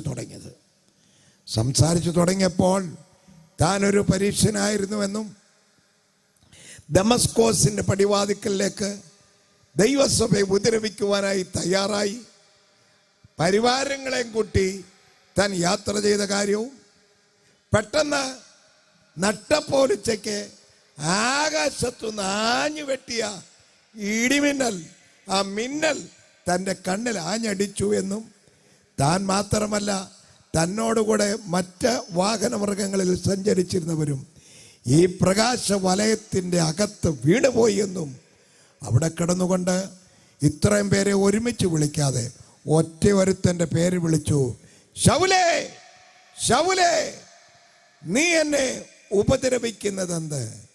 അവിടെ കിടന്നുകൊണ്ട് ആ പ്രകാശ വലയത്തിൽ കിടന്നുകൊണ്ട് താൻ വിളിച്ചു ചോദിക്കുക, നീ ആരാകുന്നു? കർത്താവേ. ആ കർത്താവേ എന്ന് വിളിച്ച വിളിയാണ് എനിക്ക് ഗുണം വന്നത്. അപ്പോൾ പറഞ്ഞു, നീ ഉപദ്രവിക്കുന്ന നസ്രയനായ യേശു, നീ എന്ത് ചെയ്യണമെന്നുള്ളത് ഞാൻ നിന്നോട് ഉപദേശിക്കും. നീ നേർവീതിയിലേക്ക് പോയി അവിടെ ഞാൻ നിന്നോട് കൽപ്പിക്കുന്ന പോലെ കാര്യങ്ങൾ നടത്തണമെന്നൊക്കെ പറഞ്ഞു. ഇയാൾ ചാടി എഴുന്നേറ്റ് കണ്ണ് തുറന്ന് നടക്കാൻ തുടങ്ങിയപ്പോൾ കണ്ണില്ല, കണ്ണ് കാണാൻ വയ്യ. ഒറ്റ നിമിഷം കൊണ്ട് അന്ധനാക്കി മാറ്റി ആ വലിയ മിന്നൽ പ്രകാശം. ഞാൻ കൈ പിടിച്ച് നടത്തുന്നവരെ ഇങ്ങനെ തപ്പി, എന്നാ തപ്പി, എന്താ പറ്റിയത് പലർക്കും മനസ്സിലായില്ല. എല്ലാവരും അന്താളിച്ച് നിൽക്കുക. അദ്ദേഹം പറഞ്ഞു, എൻ്റെ കണ്ണ് രണ്ടും കാണാൻ വയ്യ, എൻ്റെ കണ്ണ് രണ്ടും കാണാൻ വയ്യ. സകല പദ്ധതികളെയും അസ്തമിപ്പിക്കാൻ ഈ കണ്ണിൻ്റെ കാഴ്ച പോയാൽ മതി. ശരിയല്ലയോ? അടി വരുമ്പോൾ നോക്കി അടിക്കണം, അടിക്കുന്നല്ല തടല കൊടുക്കണം, പുറകോട്ട് തൊഴിക്കണം, മുമ്പോട്ട് തൊഴിക്കണം, വടി വീശി അടിക്കണം. ഇവിടെ കണ്ണില്ല, നീ എന്തോ എടുത്തിട്ട് കാച്ചും? ചുമ്മാതിരിക്കത്തേ ഉള്ളൂ. നിനക്ക് കണ്ണ് തന്ന ദൈവത്തെക്കുറിച്ച് ആദ്യം പഠിക്ക. നിന്നെ ഉണ്ടാക്കി വെച്ചത് കുരങ്ങന്റെ കണ്ണെടുത്ത് തിരികെ വെച്ച അല്ലെന്ന് ആദ്യം പഠിക്ക. കുരങ്ങന്റെ കണ്ണെടുത്ത് വെച്ചിരുന്ന നീ എന്നെ മരത്തെ കയറി ഊപ്പാട് വന്നേനെ. തമ്പുരാൻ തന്നിരിക്കുന്ന നന്മ സത്യം പറയണമല്ലോ. നരകുലശാസ്ത്രത്തെക്കുറിച്ച് വ്യക്തമായി ശക്തമായി പഠിക്കണമെങ്കിൽ ഈ തിരുവചനമല്ലാതെ മറ്റൊരു തെളിവ് അതിനകത്ത് എടുക്കാനില്ല. ആരാണ്ടൊരു വിഡ്ഢിയാൻ പറഞ്ഞ് കേൾപ്പിച്ചു, കുരങ്ങ് പരിണമിച്ചുണ്ടായതാന്ന്. ശരിയാ, നിന്നെ കണ്ടാൽ അത് തോന്നിക്കും, പക്ഷെ അങ്ങനെ അല്ലത്. മണ്ണുകൊണ്ട് മയം വരുത്തി മൂക്കിൽ ആ മനുഷ്യനെ ഉണ്ടാക്കിയവൻ്റെ മൂക്കിൽ എന്നൊരു ഊത്തൂതി മനുഷ്യൻ ജീവനുള്ള ദേഹിയായി തീർന്നു എന്ന് എഴുതിയിരിക്കുന്നു. ദേഹമല്ല, ദേഹി. ദേഹത്തിൻ്റെ ജീവൻ, ദേഹിയുടെ ജീവൻ പോയാലും ദേഹത്തിന് ജീവൻ കാണും. അങ്ങനെയാണ് ആദാമിന് പറ്റിയ അബദ്ധം. മരണം അവനിൽ കടന്നു. അവൻ്റെ രക്തത്തിൽ ജനിച്ച സകലർക്കും ജന്മാവകാശമായി മരണം പകർന്നു എന്ന് പറയാനുള്ള കാരണം അതാ. അപ്പോൾ അദ്ദേഹം വ്യക്തമായിട്ട് ഈ സുവിശേഷത്തിന് മർമ്മം ഘോഷിക്കുവാൻ ദൈവത്താൽ തിരഞ്ഞെടുക്കപ്പെട്ടത് ആ നട്ടപ്പോലുച്ചയ്ക്ക് ആഞ്ഞു മുന്നിയതായ ആ മിന്നലിൻ്റെ പിൻപിലാണ്. ആരോ കൈപിടിച്ചപ്പോൾ ഇദ്ദേഹം പറഞ്ഞു, ഇന്ന സ്ഥലത്തേക്ക് പോകണം, നേർവീതി ഞാൻ ഒരു ശബ്ദം കേട്ടു, ആ നേർവീതി നോക്ക്, അതിലെ പോയി അവിടെ ശരി നേർവീതി അതിലെ പോകും. കൈ പിടിച്ച് നടത്തി അവിടെ കൊണ്ടുപോകുമ്പോൾ ഇപ്പുറത്ത് മറ്റൊരുത്തനൊരു വെളിപ്പാട്, നീ പോകണം. തർസോസുകാരനായ ശൗലെ, ഫിലിപ്പോസിനോട് പറഞ്ഞു കൊടുക്കുക, തർസോസുകാരനായ ശൗലെ ഇന്നടത്തുണ്ട്, നീ പോയി അവൻ്റെ തലയെ കൈവച്ച് പ്രാർത്ഥിക്കണം. അയ്യോ, അവനെക്കുറിച്ച് കേട്ടോ, അവനല്ലയോ ഈ ദേശത്തെല്ലാം ദൈവമക്കളെ ഉപദ്രവിക്കുന്നത്. നീ പോക, ഞാൻ അവനെ ജാതികൾക്കും രാജാക്കന്മാർക്കും ഇസ്രായേൽ മക്കൾക്കും മുൻപിൽ എൻ്റെ നാമം വഹിക്കുവാൻ ഞാൻ അവനെ തിരഞ്ഞെടുത്തോ ഒരു പാത്രമാകുന്നു. പോയി അനന്യാസിനോട് പറയുമ്പോൾ അനന്യാസ് ചെന്ന് കൈവച്ച് പ്രാർത്ഥിക്കുമ്പോൾ പറഞ്ഞൊരു വാക്കുണ്ട്, ശൗലേ സഹോദര കാഴ്ച പ്രാപിക്കുക. ഇത് എങ്ങനെ മനസ്സിലായി? ഇങ്ങോട്ട് നീ വന്ന വഴിക്ക് നിന്നോട് സംസാരിച്ച ദൈവം എന്നെ അയച്ചിരിക്കുകയാണ്. ഉടനെ അവൻ്റെ കണ്ണിൽ നിന്ന് ചെതമ്പല് പോലെ ഏതോ താഴെ വീണു. അവൻ കാഴ്ച പ്രാപിച്ചു. അന്ന് മുതൽ തുടങ്ങിയതായി പണി. താൻ ധൈര്യത്തോടെ നിന്നുകൊണ്ട് വിളിച്ചു പറഞ്ഞു, സുവിശേഷത്തിനെതിരായി ഓടുവാൻ ഞാൻ തയ്യാറെടുത്ത് നടന്നൊരു പാപിയായിരുന്നു. എന്നെ തക്ക സമയത്ത് ആ കാലപ്രജ പോലെയുള്ള എന്നെ വിളിച്ചു വേർതിരിച്ച് ഈ സുവിശേഷത്തിൻ്റെ മർമ്മം ഘോഷിക്കുവാൻ ദൈവം എന്നെ ആക്കി വെച്ചതാണ്. ഇത് പറയുമ്പോൾ കുണ്ഠിതന്മാരായിരിക്കുന്ന കേൾവിക്കാര് നമ്മൾ പലരും ഇരിക്കും പോലെ അല്ല കേട്ടോ. നമ്മൾ പിന്നെ വല്ലപ്പോഴെങ്കിലും കൈ ഒന്ന് പൊക്കി ഹല്ലേലൂയ. എനിക്കാണെങ്കിൽ ഒരു ചെറിയ അസുഖമുണ്ട്, കൂടെ സൂചിച്ചാട്ട് സഹോദരന്മാരെന്ന് പറയുന്നൊരു ഇടപാടില്ല. ഇവിടെ സൂചിപ്പിക്കാനല്ല വിളിച്ചേക്കുന്നത്, തിരുവചനം പറയാനാ. പറയുമ്പോൾ കേൾക്കുമ്പോൾ സ്തുതിക്കണമെന്നുണ്ടെങ്കിൽ നിങ്ങളങ്ങ് സ്തുതിച്ചോണ്ടാൽ മതി. എൻ്റെ കെയർ ഓഫിലോ മറ്റിലോ ഒന്നും ആരും സ്തുതിക്കണ്ട, തന്നെത്താൻ അവിടെ നിന്ന് സ്തുതിച്ചോണം. സ്തോത്രം. അപ്പോൾ ശൗല് എന്ന പൗലോസ് ഇത് വിസ്തരിക്കുമ്പോൾ ഒരൊറ്റ ചോദ്യം ചോദിച്ചൊരു ചോദ്യമുണ്ട്. അതെന്താ? നമ്മുടെ പിതാക്കന്മാർ എത്തിപ്പിടിക്കുവാൻ ആശിച്ച പ്രത്യാശയെക്കുറിച്ചാണ് ഞാൻ ഈ വിസ്താരത്തിലായിരിക്കുന്നത് എന്ന് പറഞ്ഞിട്ട് ഇവൻ സംസാരിച്ചു കൊണ്ടിരിക്കുമ്പോൾ ഫെസ്തോസ് ഇതിനെക്കുറിച്ചൊരു കമൻറ്റ് പാസ്സാക്കി. ഫെസ്തോസ് പറഞ്ഞ വാക്കിങ്ങനെയാ, പൗലോസേ വിദ്യാബഹുത്വത്താൽ നിനക്ക് ഭ്രാന്തുണ്ട്. അതെ, ഈ ലോകമിടുക്കന്മാർക്ക് സുവിശേഷം ഭ്രാന്ത. വിദ്യാബഹുത്വത്താൽ നിനക്ക് ഭ്രാന്തുണ്ട്. ആ ഭാഗം ഒന്ന് വായിച്ചേരെ. അപ്പോസ്തല പ്രവൃത്തി 26-ാം അധ്യായം അതിൻ്റെ 24-ാമത് വാക്യം. പലപ്പോഴും വായിച്ചില്ലെങ്കിൽ ഞാനിവിടെ നിൽക്കുന്നത് കോടതിയിൽ വക്കീൽ നിൽക്കും പോലെ, ഇന്ന ഭാഗം ഇന്നത്, ഇത്ര പീനൽ കോഡ് ഇന്നതിൽ ഇന്നത് പറയുന്നു, അതേ ഉള്ള എൻ്റെ ജോലിയെ ഞാനത് വിളിച്ചു പറയാം. നിങ്ങളൊക്കെയോ ന്യായാധിപന്മാരായിട്ടിരിക്കുക. അപ്പോൾ പറയുന്നത് ശരിയാണ് എന്ന് എഴുതിയെടുക്കുകയും കാര്യങ്ങൾ വ്യാഖ്യാനിക്കുകയും ചെയ്തുകൊണ്ടിരിക്കേണ്ട നിങ്ങളാ. ഞാനിതിവിടെ നിന്നുകൊണ്ട് വാദിക്കുന്നു എന്നുള്ളത്. വായിച്ചാട്ടെ. ഇങ്ങനെ പ്രതിവാദിക്കയിൽ ഫെസ്തോസ്, പൗലോസേ നിനക്ക് ഭ്രാന്തുണ്ട്, വിദ്യാബഹുത്വത്താൽ നിനക്ക് ഭ്രാന്ത് പിടിച്ചിരിക്കുന്നു എന്ന് ഉറക്കെ പറഞ്ഞു. അതിന് പൗലോസ്, രാജശ്രീ ഫെസ്തോസേ, എനിക്ക് ഭ്രാന്തില്ല, ഞാൻ സത്യവും സുബോധവുമായ വാക്കത്രേ സംസാരിക്കുന്നത്. ആമേൻ. ഞങ്ങൾക്ക് ഭ്രാന്തില്ല, ഞങ്ങൾ ഭ്രാന്തന്മാരല്ല. ഭ്രാന്തന്മാരായിരുന്നെങ്കിലേ ഈ നല്ല ഡ്രസ്സ് ധരിച്ചുകൊണ്ട് വരികയല്ല. അത് തന്നെ കണ്ടാൽ അറിയാമല്ലോ ഭ്രാന്തില്ലെന്ന്. വല്ലതൊക്കെ വാരി ചുറ്റിയാലും ചുറ്റിയില്ലെങ്കിലില്ല. അങ്ങനെ ഭ്രാന്തന്മാർ. ഞങ്ങൾക്ക് ഭ്രാന്തില്ല.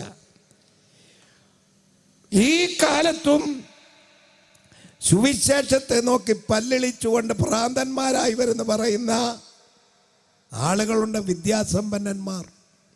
എത്ര കാര്യങ്ങളാ സോഷ്യൽ മീഡിയയിൽ വരുന്നത്.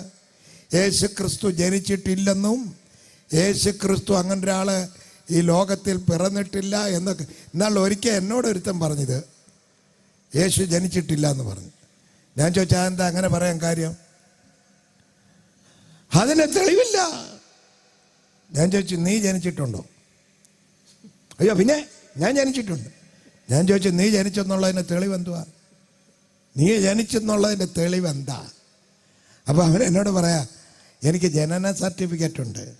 ഞാൻ ചോദിച്ചു, എന്തുവാ നിൻ്റെ ജനന സർട്ടിഫിക്കറ്റ്? 1956 ആണ്ട് ഇന്ന മാസം ഇത്രാം തീയതിയാണ് ഞാൻ ജനിച്ചത്. ഞാൻ പറഞ്ഞു, ശരിയാ, അത് തന്നെയാണ് യേശു ക്രിസ്തുവിൻ്റെ ജനനത്തിൻ്റെയും തെളിവ്. അതെന്നാ, യേശു ജനിച്ച് 1956 വർഷം കഴിഞ്ഞ് ഇന്ന മാസം ഇത്രാം തീയതിയാണ് നിൻ്റെ അമ്മ നിന്നെ പെറ്റത് എന്ന് എഴുതി വച്ചേക്കുന്നത്. ഇവിടെ യേശു ജനിച്ചില്ലെങ്കിൽ പിന്നെ AD 1956 നിനക്ക് എവിടുന്ന് കിട്ടി?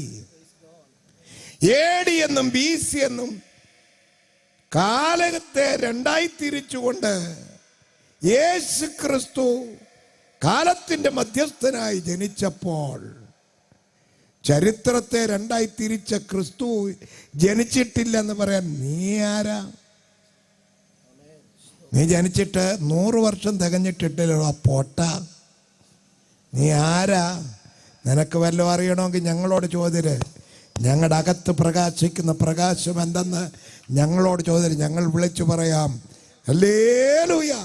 നസറേനായ യേശു ക്രിസ്തു എന്ന ശ്രേഷ്ഠ വെളിച്ചം, ഞാൻ ലോകത്തിൻ്റെ വെളിച്ചമാകുന്നു എന്ന് ആര് വിളിച്ചു പറഞ്ഞുവോ ആ വെളിച്ചം ഞങ്ങളുടെ ഉള്ളിൽ പ്രകാശിച്ചതാണ് ഞങ്ങളെ ദൈവമക്കളായി തീരുവാൻ അവകാശം ലഭിച്ചത്. Praise the Lord. എവിടെങ്കിലും 10 പേർ ഒരുമിച്ച് കൂടുന്നിടത്ത് 3-4 പോലീസെങ്കിലും ഇല്ല നിൽക്കാനൊക്കെ നോക്ക്. ഇവിടെ എത്ര പോലീസുണ്ട്? ഒരു പോലീസും വേണ്ടെന്നേ. വളരെ അച്ചടക്കത്തോടെ വളരെ ഐശ്വര്യമായി വന്നിരിക്കുകയല്ലേ. എന്തിന്? തിരുവചനം കേൾക്കാൻ. ഇത് തന്നെയാണ് ഇതിൻ്റെ തെളിവ്. ക്രിസ്തു ഞങ്ങളിൽ പ്രകാശിക്കുന്നു. ആരാ ക്രിസ്തു? സമാധാനത്തിൻ്റെ പ്രഭു. അതുകൊണ്ട് ഇവിടെ അടിപിടിയില്ല, ഇവിടെ വടി കറക്കില്ല, ഇവിടെ ലഹളമുറയില്ല, ഇവിടെ യാതൊരു ഗതികേടുമില്ലാതെ ഞങ്ങളെ നിലനിർത്തിയിരിക്കുന്നത് ക്രിസ്തുവിൻ്റെ സമാധാനം ഞങ്ങളിൽ പകർന്നതാണ്. ഇത് വിളിച്ചു പറയുമ്പോൾ ഈ ലോകജ്ഞാനികൾ പറയുക, ഭ്രാന്തുണ്ട്. മനുഷ്യൻ മരണശേഷം ദൈവത്തിൻ്റെ ശക്തിയാൽ ഉയർത്തെഴുന്നേൽക്കും എന്ന് പറഞ്ഞാൽ നാട്ടുകാർ പറയുന്നു അത് ഭ്രാന്ത. മനുഷ്യന്റെ മരണശേഷം അവൻ്റെ ആത്മാവ് ദൈവത്തിൽ നിത്യമായി വാഴും എന്ന് പറഞ്ഞാൽ ഇവിടുത്തെ ബുദ്ധിജീവികൾ പറയും അത് ഭ്രാന്താണ്. നീതിമാനായ ദൈവം സകലരെയും ന്യായം വിധിക്കുന്ന ഒരു ദിവസമുണ്ട്. നിന്റെ പ്രവർത്തികളെല്ലാം ദൈവസന്നിധിയിൽ കൊണ്ടു നിരത്തി നിന്നെ ന്യായം വിധിക്കും എന്ന് വിളിച്ചു പറഞ്ഞാൽ ഈ ലോക ജ്ഞാനികൾ പറയുന്നു അത് ഭ്രാന്താണെന്ന്. ഇങ്ങനെ ഈ തിരുവചനം കേട്ട് വിശ്വസിച്ചവരെ നാട്ടുകാർ വിളിച്ചു പറഞ്ഞു ഇവർ ഭോഷന്മാരാണ്. അങ്ങനെയാണെങ്കിൽ ക്രിസ്തു യേശു മുഖാന്തരം ഞങ്ങൾ ഭോഷന്മാരായി നിൽക്കുന്നു. ദൈവം മനുഷ്യവർഗത്തിനു വേണ്ടി ഒരുക്കിയ രക്ഷയെ വിശ്വസിക്കുകയും അത് പ്രചരിപ്പിക്കുകയും ചെയ്യുന്ന ഞങ്ങൾക്ക് ഭ്രാന്തുണ്ട് എന്ന് പറഞ്ഞാൽ മനസ്സിലാകുന്നില്ല. ഞങ്ങൾക്ക് ഇവർക്ക് മനസ്സിലാകാത്ത വേറെ പലതുണ്ട്. മിസ്രൈമിൽ കടിഞ്ഞൂൽ സംഹാരം നടക്കുമ്പോൾ ആ വീട്ടിമരണം ഈ വീട്ടിമരണം ഒരേ വീട്ടിൽ 2-3 മരണം. കാരണം തലേ ദിവസം വന്നിരിക്കുന്നു, അങ്ങേ വീട്ടിൽ നിന്ന് ഇവിടെ വന്ന് കല്യാണം കഴിച്ച ഇവിടുത്തെ മൂത്ത മോളെ കെട്ടിയ അവിടുത്തെ മൂത്ത മോൻ അവൻ ഇവിടെ മരിച്ചു. കാരണം അവൻ കടിഞ്ഞൂല. വല്യപ്പൻ മരിച്ചു, അങ്ങനെ ആ കുടുംബത്തിലെ കടിഞ്ഞൂല. ഇവിടുത്തെ അപ്പൻ മരിച്ചു, അവൻ ആ വീട്ടിലെ കടിഞ്ഞൂല. അവൻ്റെ മൂത്ത മോൻ ഇപ്പുറത്ത് മരിച്ചു. ഒരേ വീട്ടിൽ 5-6 മരണം നടക്കുന്നു. കൂടാതെ കന്നുകാലിക്കൂട്ടിലും മരണം നടക്കുന്നു. ഇതിനെല്ലാം കൂടെ റെമഡിയായിട്ട് പരിഹാരമായിട്ട് സന്ധ്യയ്ക്ക് ഒരു കുഞ്ഞാടിൻ്റെ രക്തം അറുത്ത് അതിൻ്റെ കുഞ്ഞാടിനെ അടുത്ത് അതിൻ്റെ രക്തം കട്ടളക്കാൽ 2ലും കുറുമ്പടിമേലും പുരട്ടണം. അങ്ങനെയാണെങ്കിൽ സംഹാരകൻ കയറുകയില്ല എന്ന് പറഞ്ഞപ്പോൾ ആരാണ്ട് പറഞ്ഞു അതിൻ്റെ കെമിസ്ട്രി മനസ്സിലാകുന്നില്ല. ഇതിൻ്റെ കെമിസ്ട്രി മനസ്സിലാകുന്നില്ല. ഇത് മനസ്സിലാകണമെങ്കിൽ ഒരു ദൈവ പൈതലായി ഈ തിരുവചനം ആസ്വദിക്കണം, അറിയണം, വിശ്വസിക്കണം. ഇത് തന്നെയാണ് ഫെസ്തോസ് വിളിച്ചു പറഞ്ഞത്, നിനക്ക് വിദ്യാബഹുത്വത്താൽ ഭ്രാന്തുണ്ട്. അഗ്നിസർപ്പത്തിന്റെ കടിയേറ്റ് മറിഞ്ഞു വീണ് മരിച്ചുകൊണ്ടിരിക്കുന്ന നൂറുകണക്കിന് ആളുകളുടെ മുമ്പിൽ ഒരു പ്രമാണം. അതെന്നാ? അഗ്നിസർപ്പത്തിന്റെ കടിയേറ്റ് മരിച്ചവർ ദാ ഇവിടെ നോക്കിയാൽ, ഇവിടെ നോക്കിയാൽ എന്നാ, ഇവിടെ ഒരു താമ്രസർപ്പത്തെ ഉയർത്തുകയാണ്. ഈ താമ്രസർപ്പത്തെ നോക്കിയാൽ നിങ്ങൾക്ക് രക്ഷപ്പെടാം, മരണത്തിൽ നിന്ന് വിടുതൽ പ്രാപിക്കാം. അപ്പോഴും പറയുന്ന അതിൻ്റെ തത്വം ഞങ്ങൾക്ക് മനസ്സിലാകുന്നില്ല. മനസ്സിലായാലും മനസ്സിലായില്ലേലും നിന്റെ മേലിൽ ദൈവത്തിൻ്റെ കോപത്തിൻ്റെ മരണം വന്നടുത്ത് കഴിഞ്ഞു. രക്ഷപ്പെടാൻ മാർഗം ഒന്നേ ഉള്ളൂ, ദൈവം പറയുന്ന മാർഗത്തിൽ കൂടെ കടന്നു വരണം. തിരുവചനം പഠിപ്പിക്കുന്നത് തൻ്റെ ഏകജാതനായ പുത്രനിൽ വിശ്വസിക്കുന്ന ഏവനും നശിച്ചു പോകാതെ നിത്യജീവൻ പ്രാപിക്കേണ്ടതിന് ദൈവം അവനെ നൽകുവാൻ തക്കവണ്ണം ലോകത്തെ സ്നേഹിച്ചു. ഭൂലോകത്തിൻ്റെ മധ്യസ്ഥലമായ പാലസ്തീനിൽ ആ കുന്നിൻ്റെ മുകളിൽ ദൈവപുത്രനായ യേശുവിനെ ഉയർത്തുമ്പോൾ ആരും അവനെ കണ്ടില്ല, അറിഞ്ഞില്ല എന്ന് വരാതിരിക്കുവാൻ അവനെ ഉയർത്തി. തിരുവചനം ഇങ്ങനെ പഠിപ്പിക്കുന്നു, മോശ പിച്ചള സർപ്പത്തെ ഉയർത്തിയതുപോലെ മനുഷ്യപുത്രനെയും ഉയർത്തേണ്ടതാകുന്നു. കർത്താവ് തൻ്റെ മരണത്തിന് മുമ്പ് താനായി തന്നെ തിരുവായി മൊഴിഞ്ഞതാ ആ വാക്കുകൾ. അത് ഉയർത്തപ്പെട്ട ക്രിസ്തുവിനെ മുന്നമേ വെളിപ്പെടുത്തുകയായിരുന്നു. ഇതല്ലാതെ മറ്റൊരു മാർഗം ലോകത്തിന് ഒരു മാർഗമായി ആരെങ്കിലും പറഞ്ഞു തന്നാൽ ഞങ്ങൾ അതുകൊണ്ടൊന്ന് പരീക്ഷിച്ചു നോക്കാൻ തയ്യാറാ.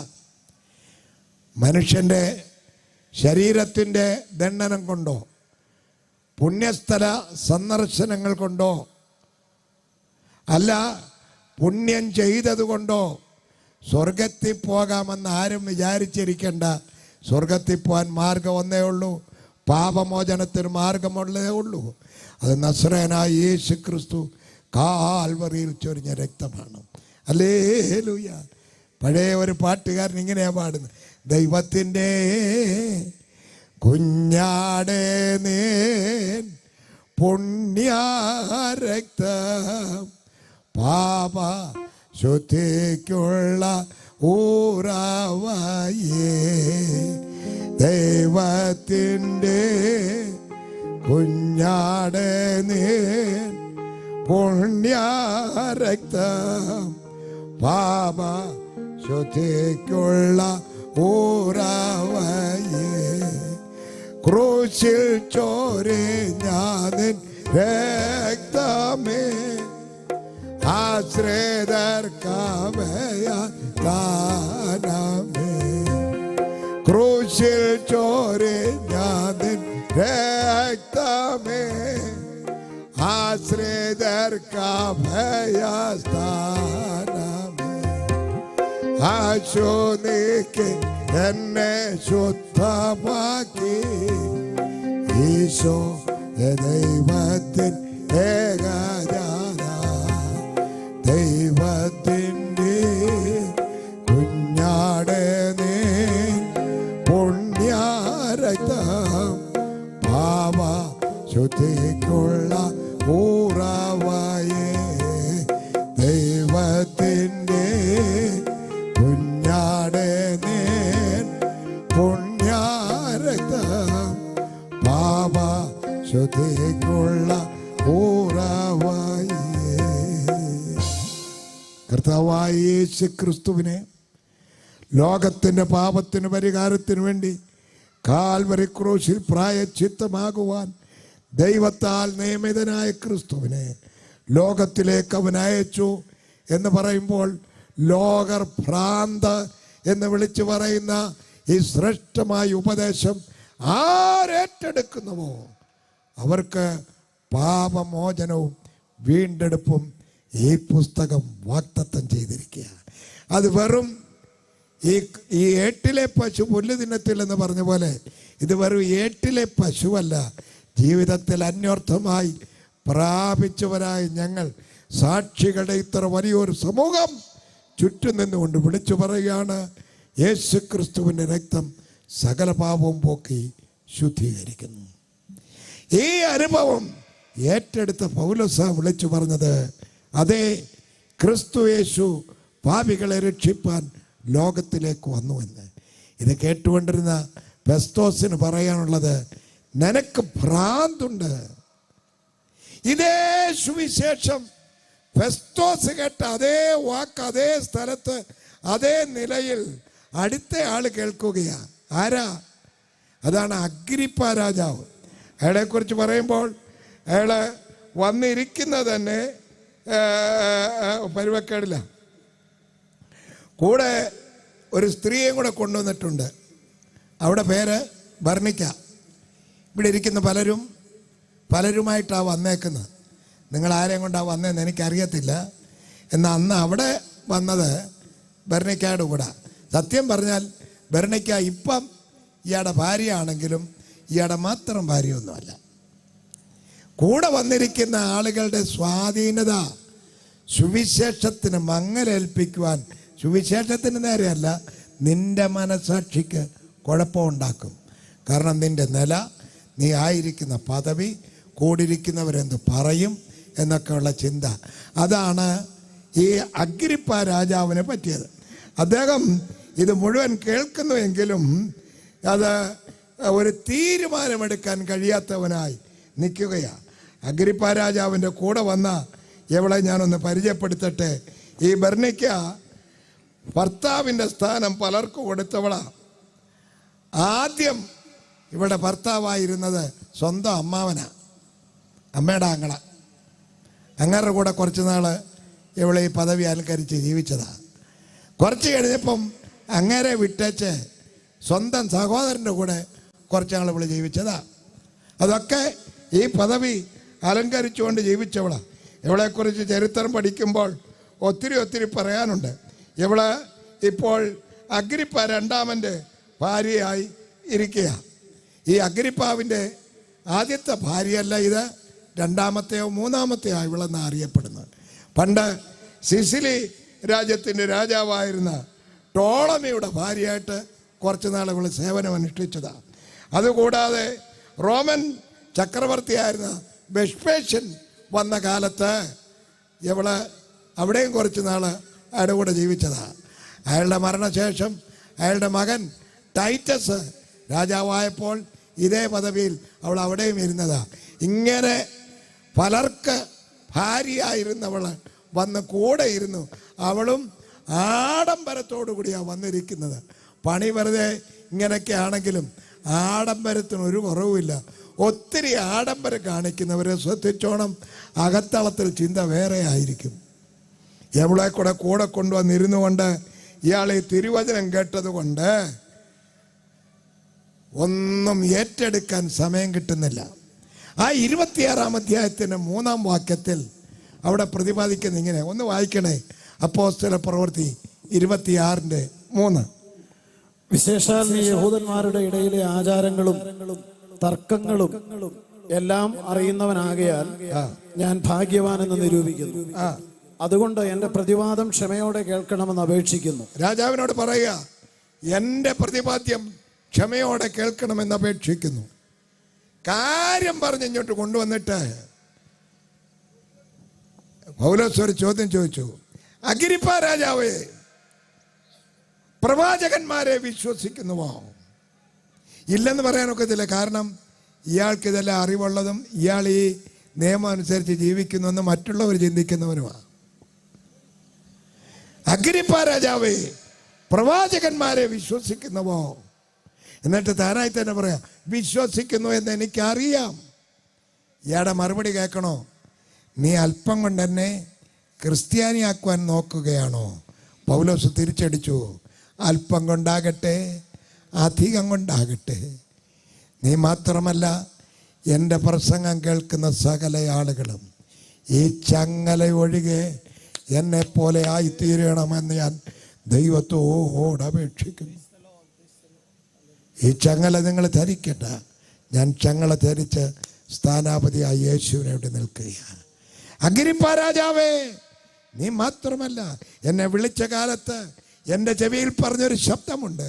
അതിങ്ങനെയാണ്: ഞാൻ നിന്നെ രാജാക്കന്മാരുടെ മുമ്പിൽ നിർത്തും, ഞാൻ നിന്നെ ജാതികളുടെ മുമ്പിൽ നിർത്തും, ഞാൻ നിന്നെ ഇസ്രായേൽ ജനത്തിന് മുമ്പിൽ നിർത്തും. അങ്ങനെ ജാതികൾക്കും രാജാക്കന്മാർക്കും ഇസ്രായേൽ മക്കൾക്കും എൻ്റെ നാമത്തിന് സാക്ഷ്യം വഹിക്കുവാൻ ഞാൻ നിന്നെ ആക്കി വയ്ക്കുകയാ. ആ വെളിപ്പാട് പ്രാപിച്ചവനാണ് സുവിശേഷമായി നിവരെ നിൽക്കുകയാ. നിന്നുകൊണ്ട് വിളിച്ചു പറയുകയാണ്: നീ മാത്രമല്ല, ഇന്ന് എൻ്റെ പ്രസംഗം കേൾക്കുന്ന എല്ലാവരും എന്നോടൊപ്പം ഒരു ദൈവ പൈതലായി അല്ലെങ്കിൽ ക്രിസ്ത്യാനിയായി തീരണം എന്ന് ഞാൻ ദൈവത്തോട് അപേക്ഷിക്കുക. അങ്ങനെ അയാളോടുള്ള സുവിശേഷത്തിൻ്റെ പ്രതികരണം ഇങ്ങനെയായി. വേറൊരുത്തിനപ്പുറത്തിരിക്കുന്നു. അയാളെ നമ്മൾ ആദ്യം പരിചയപ്പെട്ട ഫെലിക്സ്. ഇവന് ഒരു പ്രത്യേകതയുണ്ട്, ദ്രവ്യാഗ്രഹിയാണ്. ഉപദേശിമാരെ കണ്ടാലും അവരുടെ കയ്യിൽ നിന്ന് എന്തെങ്കിലും അടിച്ചു മാറ്റണമെന്നുള്ള ചിന്ത. ഞങ്ങളൊക്കെ പോലീസ് സ്റ്റേഷനിലൊക്കെ ചെന്ന് മൈക്കിനൊരു സാക്ഷൻ വേണം സാറേ എന്നൊക്കെ പറയുമ്പം ചില സാറുമാർ അവരല്പം താമസിക്കും കേട്ടോ. സാറേ, നാളെ വൈകിട്ട് തുടങ്ങാനായിട്ട്. അതിപ്പോഴാണോ വരുന്നത്? ഇത് ഒരു മാസത്തിന് മുമ്പ് എവിടെ കൊണ്ടുതരണം. അതങ്ങനെ അന്നേരം കണ്ട് വാങ്ങിച്ചോ, അന്നേരം കണ്ട് യോഗം നിശ്ചയിച്ചു. ഈ പുള്ളി യോഗം നിശ്ചയിച്ചു ഇന്നലെ ഞാൻ കണ്ട. പിന്നെ എന്നെ ഇങ്ങനെ കിട്ടുമെന്ന് അറിയാവുന്നതുകൊണ്ട് എന്നെ അതിനകത്ത് പിടിച്ചു. എന്നോട് പ്രത്യേകം പറഞ്ഞു, എൻ്റെ വന്നച്ചോ എനിക്കിട്ട് തല്ലല്ലേ. അതുകൊണ്ടില്ല, തല്ലുന്നില്ല. ഇടയ്ക്ക് ഇന്നലെ നിശ്ചയിച്ച യോഗത്തിന് ഇന്നല്ലാതെ കണ്ട് എപ്പോഴാണ് ഈ മൈക്കിന് സാങ്ഷൻ ചെയ്യലുണ്ട്. അവിടെ ചെല്ലുമ്പോഴാണ് പറയുന്നത്, നേരത്തെ പറഞ്ഞത് ഇത് സ്വല്പം ബുദ്ധിമുട്ടാണ്, ഇത് ഞങ്ങളങ്ങ് അവിടോട്ട് അയച്ചു കൊടുക്കും, അവിടുന്ന് ഇവിടോട്ട് അയച്ചു തരും, നിങ്ങൾ എത്ര വെക്കുന്നുണ്ട് അതിൻ്റെ ഇവിടെ കൊണ്ടുവരണം, മൈക്കുകാരൻ്റെ അഡ്രസ്സ് കൊണ്ടുവരണം, പിന്നെ അയാൾക്ക് എന്തൊക്കെ ആസ്തി ഉണ്ടെന്നറിയണം, എന്തൊക്കെ വേറെ പണി നോക്ക്. നേരെ മറിച്ച് ഇവിടുത്തെ രാഷ്ട്രീയക്കാരങ്ങോട്ട് ചെന്ന് സാറേ ഒരു ചെറിയ സത്യാഗ്രഹം നടക്കുന്നു, അത് നിങ്ങൾ നടത്തിക്കോ, ഞങ്ങളാരും അങ്ങോട്ട് വരുന്നില്ല. അപ്പോൾ പിന്നെ വേറെ അറിയാമല്ലോ, ഇതിൻ്റെ നടപടികളൊക്കെ അറിയാമല്ലോ, അതൊക്കെ ഞങ്ങളിഞ്ഞ് കൊടുത്തു വിട്ടേക്കാം. ഉപദേശിമാരെ കണ്ടാലും കാശടിച്ച് മാറ്റണമെന്ന് വിചാരിക്കുന്ന ഉദ്യോഗസ്ഥന്മാർ പലതിനെയും തമ്പുരാൻ തക്ക സമയത്ത് പൊക്കിയെടുക്കും. ഓർത്തോണം, സുവിശേഷത്തിന് സൈഡ് നിൽക്കുന്നവരെ ദൈവം അനുഗ്രഹിക്കും, വിഘടിച്ച് നിൽക്കുന്നവരെ തമ്പുരാൻ കൈകാര്യം ചെയ്യും. ആരെങ്കിലും ഉദ്യോഗസ്ഥന്മാർ കേൾക്കുന്നുണ്ട് കേട്ടോണം. ഇവിടെ ഒരുത്തൻ അതുപോലെ ആയിരുന്നു. ആരാ? ഫെലിക്സ്. അവനെക്കുറിച്ച് പറയുന്നത് അവനൊരു ദ്രവ്യാഗ്രഹിയാണ്. കൂടെ പല ഇടങ്ങളിൽ ഫെലിക്സ് ഇദ്ദേഹത്തിൻ്റെ കാര്യത്തിന് ഇരുന്നിട്ടുണ്ട്. പക്ഷേ അന്നെല്ലാം ഇവൻ്റെ വിചാരം പൗലോസ് തനിക്ക് ദ്രവ്യം കൊടുക്കും. ഇത് നോക്കി നിന്ന ഇവന് മാനസാന്തരപ്പെടുവാൻ ഇടയായില്ല. അവൻ വന്നിരിക്കുന്ന വേറെ ഒരുത്തേ കൊണ്ടാ, ദുർസില്ല. അവളും കൂട്ടത്തിൽ വന്നിരിപ്പുണ്ട്.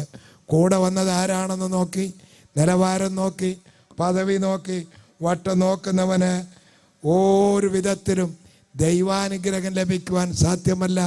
സുവിശേഷത്തിന് മുമ്പിൽ നെടുമ്പാടടിച്ചു വീണ്, കർത്താവേ, ഞാൻ പാപിയായ ഒരു മനുഷ്യനാണ്, അയ്യോ ഞാൻ പാപം ചെയ്തു പോയി, ഞാനൊരു പാപിയാണ്, എൻ്റെ പാപത്തിന് പരിഹാരം തരുവാൻ കർത്താവിന് മാത്രമേ കഴിയൂ എന്ന് പറഞ്ഞ് ദൈവസന്നിധിയിൽ വീഴുന്നവർക്ക് മാത്രമേ ഈ നന്മ ലഭിക്കുകയുള്ളൂ എന്നാ ഞാൻ പറഞ്ഞതിൻ്റെ അർത്ഥം. ഇയാൾ നീതി, ഇന്ദ്രിയജയം ഇത്യാദി കാര്യങ്ങളെക്കുറിച്ച് കേട്ടപ്പോൾ അകത്തൊരു ചിന്തയുണ്ടായി. അയ്യോ കുഴപ്പക്കാരനാ ഞാൻ, എനിക്കിത് ആവശ്യമാണ് എന്നൊരു ചിന്ത വന്നതല്ലാതെ അവൻ്റെ ആയുസിലവൻ മരിക്കുന്നവരെ മാനസാന്തരപ്പെട്ടില്ല. ഒരു ദിവസം മാനസാന്തരപ്പെടാത്തവനായി ഇവനും ചത്തുപോയി. ഇതിനകത്തിരിക്കുന്ന നിങ്ങളുടെ ആയുസ് എങ്ങനെയുള്ള നിങ്ങൾക്ക് എങ്ങനെ അറിയാം? ഇന്ന് വരെയും യേശു ക്രിസ്തുവിനെ രക്ഷിതാവായി സ്വീകരിക്കാൻ കഴിഞ്ഞിട്ടില്ലെങ്കിൽ ഇന്ന് രാത്രി അതിൻ്റെ ദിവസമാണ് എന്ന് തിരുവചനം പഠിപ്പിക്കുന്നു. ഇപ്പോഴാകുന്നു രക്ഷാദിവസം, ഇപ്പോഴാകുന്നു സുപ്രസാദകാലം. നാളെ ആകട്ടെ എന്ന് പറഞ്ഞു വെക്കുന്നവരാരും ഇന്ന് വരെ ക്രമപ്പെട്ട ചരിത്രമില്ലെന്നേ. ഒരിക്കൽ ഹോളിവുഡിലെ ഒരു നടി അവളുടെ കുതിരപ്പുറത്ത് യാത്ര ചെയ്തു പോകുകയാണ്. അല്പം നേരത്തെ പുറപ്പെട്ടതുകൊണ്ട് നടിമാരൊക്കെ നേരത്തെ ചെന്നാൽ അവരുടെ ആ പദവിക്ക് ഇച്ചിരി കുഴപ്പമായതുകൊണ്ട് വന്ന വഴിക്ക് ഇതുപോലൊരു സുവിശേഷ പ്രസംഗം കേൾക്കുന്നിടത്ത് കുതിരയെ നിർത്തിയിട്ട് അവൾ ദൈവവചനം കേട്ടു. കേട്ടപ്പോൾ അവളോട് തന്നെ സംസാരിക്കുന്നതായിട്ട് അവൾക്ക് തോന്നിപ്പോയി. എടേ, എന്നോടാണോ അയാൾ വിരൽ ചൂണ്ടുന്നത്? അതെ, ഇന്ന് രാത്രിയിൽ നിന്റെ അവസാനമാണെങ്കിൽ നിന്റെ നിലനിൽപ്പ് എവിടെ എന്നൊക്കെ ചോദിക്കുമ്പോൾ എന്നെ കണ്ടുകൊണ്ടാണോ വിരൽ ചൂണ്ടുന്നത് എന്നൊക്കെ ചിന്തിക്കും. പരിശുദ്ധാത്മാവാ നിന്നോട് സംസാരിക്കുന്നു. അവളേറെ സമയം പ്രസംഗം കേട്ടു. ഇന്ന് മാനസാന്തരപ്പെടണം, കർത്താവിന് വേണ്ടി ഹൃദയം കൊടുക്കണം എന്ന് ഹൃദയത്തിൽ തീരുമാനമെടുത്തു. പക്ഷേയിൽ അവളെ തിരക്കിയിരിക്കുന്ന കുറച്ച് ആളുകളുണ്ട്. ഇവള് ചെന്നിട്ട് വേണം ആ പരിപാടികൾ നടത്താനും ആ പെർഫോമൻസ് ഇവള് സെലിബ്രേറ്റ് ചെയ്യുക. ഈ സെലിബ്രേഷൻ നടത്താൻ ഇവള് ചെന്നേ ഒക്കത്തുള്ളൂ. പക്ഷേ 2 കാര്യങ്ങൾ പിടിക്കുകയാണ്. ഒന്ന്, യേശുവിനെ രക്ഷിതമായി സ്വീകരിക്കുക, ഇവിടെ വച്ച് നിൻ്റെ പരിപാടികൾ അവസാനിപ്പിക്കുക. 2, നിന്നെ തിരക്കിയിരിക്കുന്ന ആളുകൾ അവിടെ ഉണ്ട്, അങ്ങോട്ട് ചെല്ലണം, നീ ചെന്നെങ്കിലേ അവിടുത്തെ സെലിബ്രേഷൻ നടക്കത്തുള്ളൂ. ഈ 2ൻ്റെയും ഇടയ്ക്ക് ഇവൾ ഞെരുങ്ങി അവളുടെ ഡയറി എടുത്ത് എഴുതി വെച്ചു, നാളെ ഞാൻ ഇന്ന് വരെയുള്ള പരിപാടികൾ നിർത്തിയിട്ട് യേശുവിന് വേണ്ടി ജീവിക്കുവാൻ നാളെ മുതൽ ഞാൻ തയ്യാർ. എഴുതി വച്ചിട്ട് ഹൃദയത്തിൽ കുത്തുകൊണ്ടവളായി ആ കുതിരയെ പിടിച്ചവൾ ഓടിച്ച് ആ സ്പോട്ടിലേക്ക് പോയി. ആ ഇടത്ത് ചെല്ലുന്നതിന് മുമ്പ് കുതിര അഗാധ ഗർത്തത്തിലേക്ക് മറിഞ്ഞു. ഇവളും കുതിരയും ഒരുപോലെ ചത്തു. ആളുകൾ തിരക്കി വന്നവരും പിറ്റേ ദിവസം നോക്കിയെടുത്തവരൊക്കെ ഇവളുടെ ഡയറി എടുത്തപ്പോൾ അന്തം വിട്ടുപോയി. ഇന്നലെ എഴുതിയ എഴുത്ത്, നാളെ ഞാൻ യേശുവിന് വേണ്ടി ഹൃദയം. സ്നേഹിത, നാളെയല്ല ഇന്ന് ക്രിസ്തു യേശുവിനെ രക്ഷിതാവും കർത്താവുമായി ഏറ്റെടുക്കുവാൻ ഒരവസരം ദൈവം തരികയാ. സുവിശേഷത്തെക്കുറിച്ച് എനിക്ക് ലജ്ജയില്ല എന്ന് പൗലോസ് വിളിച്ചു പറഞ്ഞതിന് കാരണം തന്നെ ഇതാ. താനിത് ഏറ്റെടുത്തപ്പോൾ തന്നെ ദിവ്യമായ സമാധാനം, അധികാരപത്രം ദൂരത്തെറിച്ചു. മഹാപുരോഹിതന്മാരുടെ അധികാരപത്രവും കൈക്കലാക്കിക്കൊണ്ട് ദൈവസഭയെ ഉപദ്രവിക്കുവാനായി ഇറങ്ങി പുറപ്പെട്ടവനെ ദൈവം തമ്പുരാൻ നേരിട്ട് അറസ്റ്റ് ചെയ്ത് അകത്താക്കിയിട്ട് പറഞ്ഞു, നീ എൻ്റെ നാമം വഹിക്കണം. അങ്ങനെ ആ രാജാക്കന്മാരുടെയൊക്കെ മുമ്പിൽ നിന്നത് നാളെ എന്ന് പറയുവാൻ എങ്ങനെ കഴിയും? പാട്ടുകാരൻ ചോദിക്കുക, കാലമേറെ ചൊല്ലുവാനില്ല, നാളെ എന്നത് നിനക്കുള്ളതല്ല. കാലമേറെ ചൊല്ലുവാനില്ല, നാളെ എന്നതോ നിനക്കുള്ളതല്ല. കാലത്തികവിൽ കാന്തൻ വന്നിടും, കാത്തിരിക്കാതെ ചൊല്ലുമിയാതെ. കാലത്തികവിൽ കാന്തൻ വന്നിടും, കാത്തിരിക്കാതെ ചൊല്ലുമിയാതെ. രാവും പകലും തിരങ്ങൾ പാടി പവിത്ര ജീവിത ശോലമിയപ്പോൾ കാത്തിരിക്കാതെ കാന്തൻ വരുമേ ഉണരുസിയോനെ. ശോലമിയപ്പോൾ കാത്തിരിക്കാതെ കാന്തൻ വരുമേ ഉണരുസിയോനെ. നീ ആരാ? എവിടേക്ക് പോകുന്നു? എന്താ നിന്റെ ചിന്ത? എവിടേക്കാ നിന്റെ യാത്ര? ഇന്ന് രാത്രി തിരുവചനം വിളിച്ചറിയിക്കുകയാണ്, ഇപ്പോഴാകുന്ന രക്ഷാ ദിവസം. നാളത്തെ സൂര്യൻ നിന്റെ മരണവാർത്തയോടുകൂടി ആയിരിക്കുമോ വെളിച്ചം വീശുന്നത്? ആർക്കറിയാം? നിൽക്കുന്ന നിപ്പിൽ കുഴഞ്ഞു വീണ് മരിക്കുന്ന എത്ര ചരിത്രം പേപ്പറിൽ വരുന്നു. ഒരു ദോഷവും ചെയ്തതല്ല, യാതൊരു കുഴപ്പത്തിനും പോയതുമല്ല, ആരും കൊങ്ങായ്ക്ക് പിടിച്ചിട്ടല്ല, ആരും ഇടിച്ചിട്ടുമല്ല. ക്യൂ നിന്ന കൂട്ടത്തിൽ മറിഞ്ഞ് താഴോട്ട് വീണു, അങ്ങ് ചത്തുപോയി. ദൈവമക്കളും ഇങ്ങനെയൊക്കെ ചാകുന്നവരുണ്ട്, ഒത്തിരി പേരുണ്ട്. കഴിഞ്ഞ ദിവസം ആണ്ടുപറപ്പ് യോഗത്തിന് കയറി നിന്ന ഒരുത്തൻ, നമുക്കൊക്കെ അറിയാമല്ലോ, നമ്മുടെ ഈ ആണ്ടുപറപ്പിന് മുന്നോട്ട് കയറി നിൽക്കുന്നൊക്കെ പറയുന്നു. അങ്ങനെയൊക്കെ നിൽക്കാനായിട്ട് റെഡിയായി നിന്നതാ. മുമ്പോട്ട് കയറി നിൽക്കുന്നതിന് മുമ്പ് പുറകോട്ട് വീണ് അവനങ്ങ് ചത്തുപോയി. 23 കണ്ടില്ല, ഒരു സെക്കൻഡോട് കഴിഞ്ഞിരുന്നെങ്കിൽ ഇവനെ 23 ചവിട്ടിയേനെ. കിട്ടിയില്ല. നിന്നെ ഇന്ന് രാത്രി ശേഷിപ്പിച്ച് ഇവിടെ കൊണ്ടിരുത്തിയിരിക്കുന്നത് ഈ തിരുവചനം കേൾക്കുവാനാണ്, ഏറ്റെടുക്കുവാനാണ്. ഇന്ന് വരെ കർത്താവിനെ രക്ഷിതാവും കർത്താവുമായി ഏറ്റെടുക്കുവാൻ സാധിച്ചിട്ടില്ല എങ്കിൽ ക്രൂശിൻ്റെ വചനം നശിച്ചു പോകുന്നവർക്ക് ഭോഷത്വം എന്നുള്ള ഭാഗത്ത് ആ നശിച്ചു പോകുന്നവരുടെ കൂട്ടത്തിൽ നാം അകപ്പെട്ടു പോകും, ഓർത്തു കൊള്ളണം.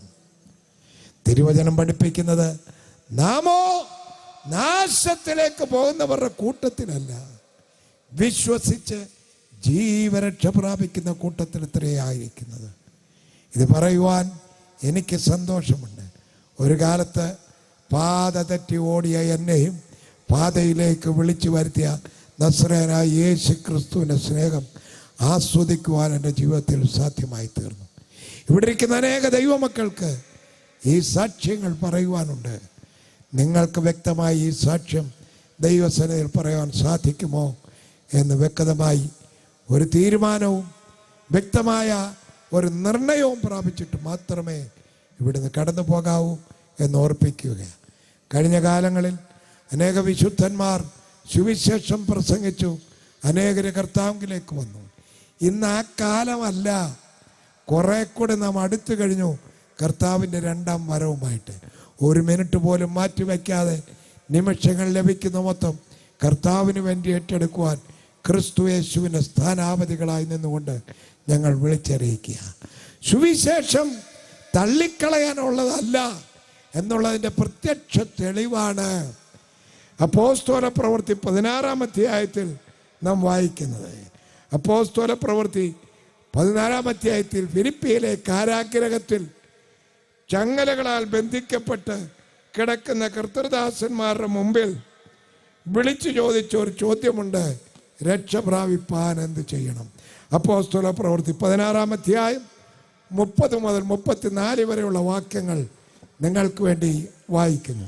യജമാനന്മാരെ, രക്ഷ പ്രാപിക്കുവാൻ ഞാൻ എന്ത് ചെയ്യണമെന്ന് ചോദിച്ചു. കർത്താവായ യേശുവിൽ വിശ്വസിക്കുക, എന്നാൽ നീയും നിന്റെ കുടുംബവും രക്ഷ പ്രാപിക്കുമെന്ന് അവർ പറഞ്ഞു. പിന്നെ അവർ കർത്താവിന്റെ വചനം അവനോടും അവന്റെ വീട്ടിലുള്ള എല്ലാവരോടും പ്രസംഗിച്ചു. അവൻ രാത്രിയിൽ ആ നാഴികയിൽ തന്നെ അവരെ കൂട്ടിക്കൊണ്ടുപോയി അവരുടെ മുറിവുകളെ കഴുകി താനും തനിക്കുള്ളവരെല്ലാവരും താമസിയാതെ സ്നാനമേറ്റു. ഹല്ലേലൂയ! സുവിശേഷത്തിന്റെ ശക്തി ശ്രേഷ്ഠമാ.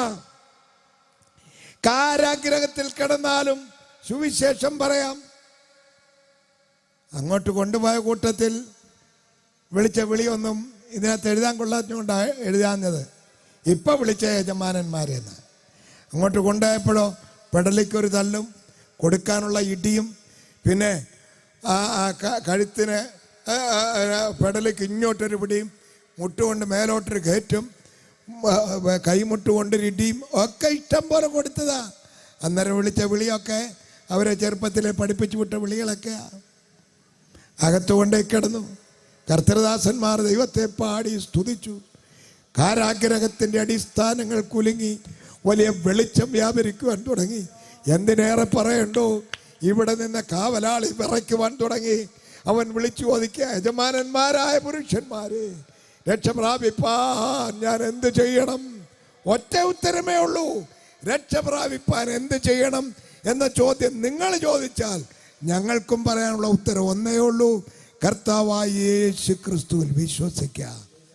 ആദ്യം മുതലേ വർഷങ്ങളായി, നൂറ്റാണ്ടുകളായി, സഹസ്രാബ്ദങ്ങളായി ഞങ്ങൾ വിളിച്ചു പറയുന്ന ഈ ഒരൊറ്റ നാമത്തെക്കുറിച്ചാണ്. കർത്താവായ യേശുവിൻ്റെ നാമത്തിൽ വിശ്വസിക്കുക. എന്നാൽ നീ മാത്രമല്ല, നിന്റെ കുടുംബവും രക്ഷ പ്രാപിക്കും. തല ക്രമപ്പെട്ടാൽ ശരീരം കൂടെ ഗുണമാകും. നല്ല ശരീരവും തലയ്ക്ക് സുഖമില്ലാത്ത നിന്റെ പേര് ഭ്രാന്തൻ. നീ ഒരുത്തൻ വെള്ളമടിച്ചിട്ട് വരുന്നത് കൊണ്ടാണ് ആ കുടുംബത്തിന് ഈ നാശത്തിൻ്റെ എല്ലാം കാരണം. സ്നേഹിത, ഇന്ന് ദൈവത്തെ ഓർത്ത്, നിന്റെ കുടുംബത്തെ ഓർത്ത്, നിന്റെ പിഞ്ചു കുഞ്ഞുങ്ങളെ ഓർത്ത് ഈ കാര്യത്തോട് യാത്ര പറഞ്ഞിട്ട് ഒരു ദൈവ പൈതലായി തീരുവാൻ നീ ആഗ്രഹിക്കുന്നെങ്കിൽ ഞങ്ങൾ വിളിച്ചു പറയുന്നു, രക്ഷാമാർഗം ഒന്നേ ഉള്ളൂ, അതാണ് നസ്രയനായ യേശു. സങ്കീർത്തനക്കാരൻ പറയുന്നത്, അവങ്കലേക്ക് നോക്കിയവർ പ്രകാശിതരായി അവരുടെ മുഖം ലജ്ജിച്ചു പോയതുമില്ല. രാത്രി എന്നെ കേൾക്കുന്ന ആരെങ്കിലും യേശു ക്രിസ്തുവിനെ ഇന്ന് വരെ രക്ഷിതാവും കർത്താവുമായി സ്വീകരിക്കുവാൻ സാധ്യമല്ലാത്തവരായി വന്നിട്ടുണ്ടെങ്കിൽ നീ ഒരു ഗ്രഹപ്പടക്കാരനാണെന്ന് പറയുന്നതിൽ യാതൊരു സംശയമില്ല. സ്നേഹിത, ക്യാൻസർ പിടിച്ചാൽ സാരമില്ലെന്നേ, അത് നിന്റെ ശരീരത്തോടുള്ള പോരാട്ടം മാത്രമാ. പാപത്തിൻ്റെ പങ്കുലത നിന്റെ അകത്തളത്തിൽ പിടിച്ചിരിക്കുന്നത് കൊണ്ട് നിന്റെ ആത്മാവിനോടുള്ള പോരാട്ടത്തിൽ നീ തോറ്റുപോയിട്ട് നരകയാതന അനുഭവിക്കുവാൻ, നരകയോഗ്യനായി തീരുവാൻ, നിന്റെ ആയുസിൻ്റെ അവസാനത്തോളം നീ ദൈവത്തെ സ്വീകരിക്കാതെ വട്ടം നടന്ന അവസാനം പാതാളത്തിൻ്റെ മൃത്യുവിന് ഇരയായി തീർന്നിട്ട് പാതാളത്തിലെ മൃത്യുവിൻ്റെ ആടായി നീ പരിണമിച്ചു പോകാതിരിക്കേണ്ടതിന് ഇന്ന് രാത്രി യേശു ക്രിസ്തുവിനെ രക്ഷിതാവും കർത്താവുമായി സ്വീകരിക്കുവാൻ ഞങ്ങൾ വിളിച്ചു പറയുകയാണ്. സുവിശേഷം കേട്ട കാരാഗ്രഹ പ്രമാണിയും കുടുംബവും രക്ഷിക്കപ്പെട്ടു എന്ന് പറഞ്ഞപ്പോൾ അവിടെ എഴുതിയിരിക്കുകയാണ്, അവർ കുടുംബമായി സ്നാനമേറ്റു. ഈ കുടുംബമായി സ്നാനമേറ്റു എന്ന് പറയുന്നതിൻ്റെ അറ്റത്ത് പിടിക്കാൻ നടക്കുന്ന പുള്ളികളുമുണ്ട്. അപ്പോൾ അവിടെ കൊച്ചുങ്ങൾ ഉണ്ടായിരുന്നു. അപ്പം അവരും മുങ്ങിയില്ലയോ? അപ്പം പിള്ളേരെ മുക്കരുത്. കുഞ്ഞെ, നീ വേറെ പണി നോക്ക്. വചനം ഏറ്റെടുക്കുവാൻ സാധിച്ചവരാണ് സ്നാനപ്പെട്ടത്. ചാക്കോച്ചൻ്റെ വീട്ടിലെ കല്യാണം, എൻ്റെ പൊന്നെ, നാട്ടിലുള്ള സകല കോഴിയും വെട്ടി എന്ന് പറഞ്ഞാൽ ഇന്നലെ മുട്ടയെന്ന് വിരിച്ചിറക്കിയ കോഴിക്കുഞ്ഞിനെ ഞെട്ടി എന്നാണോ അതിൻ്റെ അർത്ഥം? അല്ല, ബോധം ഉണ്ടാകണം. ആർക്കാൻ പ്രായമുള്ളതിനെയൊക്കെ വാങ്ങിച്ചുകൊണ്ട് വന്നതിനെയൊക്കെ വെട്ടി, അതേ ഉള്ള വാക്കുകൊണ്ട് ഉദ്ദേശിക്കുന്നത്. അല്ല, കോഴിക്കുഞ്ഞിനെ ഇവിടെ പിടിച്ച് ഞെക്കി പപ്പൂടെ കൂടെ ചേർത്തങ്ങ് ഇട്ടതൊന്നുമല്ല. ഞങ്ങൾ വിളിച്ചു പറയുന്ന സുവിശേഷം, അതിൻ്റെ സത്യം ഇന്ന് രാത്രിയിലും യാഥാർത്ഥ്യ ബോധത്തോടു കൂടിയാണ് വിളിച്ചു പറയുന്നത്. ഊഹാഭോഗങ്ങളെ വിസ്തരിക്കുകയല്ല. നിങ്ങൾക്കറിയണമോ, പുഴവക്കത്തിരുന്ന ലുദിയ, അവളുടെ ഹൃദയം തിരുവചനം കേൾക്കുവാനായി തുറന്നു എന്നാണ് എഴുതിയിരിക്കുന്നത്. പുഴവക്കത്തിരുന്ന ലുദിയ, പിന്നീട് സംഭവിച്ചത് അവളുടെ പേരിൽ തന്നെ ആ ദേശത്തൊരു വലിയ വേല ആരംഭിച്ചു. സുവിശേഷത്തിന് ഒരു വേര് കിട്ടിയാൽ മതി, പതുക്കെ പടർന്ന് പന്തരിച്ചു കൊള്ളും. ഇന്ന് രാത്രിയിലും ദൈവിക സുവിശേഷം കേൾക്കുവാൻ ഈ പ്രഥമ രാത്രിയിൽ നിങ്ങളെ ഇവിടേക്ക് വിളിച്ചു കൊണ്ടുവന്നത് ഞാനല്ല, ഇവിടുത്തെ സംഘാടകരല്ല. അവരിങ്ങനെ ഒരെണ്ണം ക്രമീകരിച്ചു. അവർ കാശ് മുടക്കി മൈക്ക് വാങ്ങിച്ചു വരുത്തി. അവർ കാശ് മുടക്കി നിങ്ങൾ വരുന്നത് ഓർത്തുകൊണ്ട് കസേരമാരി നിരുത്തി. അവർ ദൈവസേനയിൽ പ്രാർത്ഥിച്ചു, ദൈവമേ, യോഗത്തിനെതിരായിട്ടോ അല്ലെങ്കിൽ യോഗം നടന്നുകൊണ്ടിരിക്കുമ്പോഴോ മഴ പെയ്ത് അലങ്കോലപ്പെടുത്തരുത് അവർ പ്രാർത്ഥിച്ചു. അവർ ദൈവസേനയിൽ ശുശ്രൂഷകന്മാരായി വരുന്ന ഞങ്ങളെ ദൈവസേനയിൽ ഉയർത്തി പ്രാർത്ഥിച്ചു. അതൊക്കെ ഇതിൻ്റെ പരിണിത ഫലമാണ് ഈ യോഗത്തിൽ നിങ്ങൾ വന്നിരിക്കുന്നത്. നിങ്ങളെ വിളിച്ചുകൊണ്ട് വന്നത് ഞങ്ങളല്ല. സന്ധ്യയ്ക്ക് മുമ്പ് നിങ്ങളുടെ വീട്ടിൽ വന്ന് നിങ്ങളെ കൊത്തി വിളിച്ചു കൊണ്ടുവന്ന ഒരുവനുണ്ട്. അവൻ്റെ പേരാണ് നസ്രയനായ യേശുവിൻ്റെ ആത്മാവ്. ഹല്ലേലൂയ. പരിശുദ്ധാത്മാവ് ആകർഷിച്ചിട്ടാണ് നിങ്ങളിവിടേക്ക് കടന്നു വന്നിരിക്കുന്നത്. സ്നേഹിത, വഴിയെ പോയ നിന്നെ അല്പസമയം അവിടെ നിർത്തിയത് ലാസർവി മാത്യുവിൻ്റെ ചാതുര്യമല്ല, പരിശുദ്ധാത്മാവ് അവിടെ നിന്ന് നിന്നെ പിടിച്ചു നിർത്തിയതാണ്.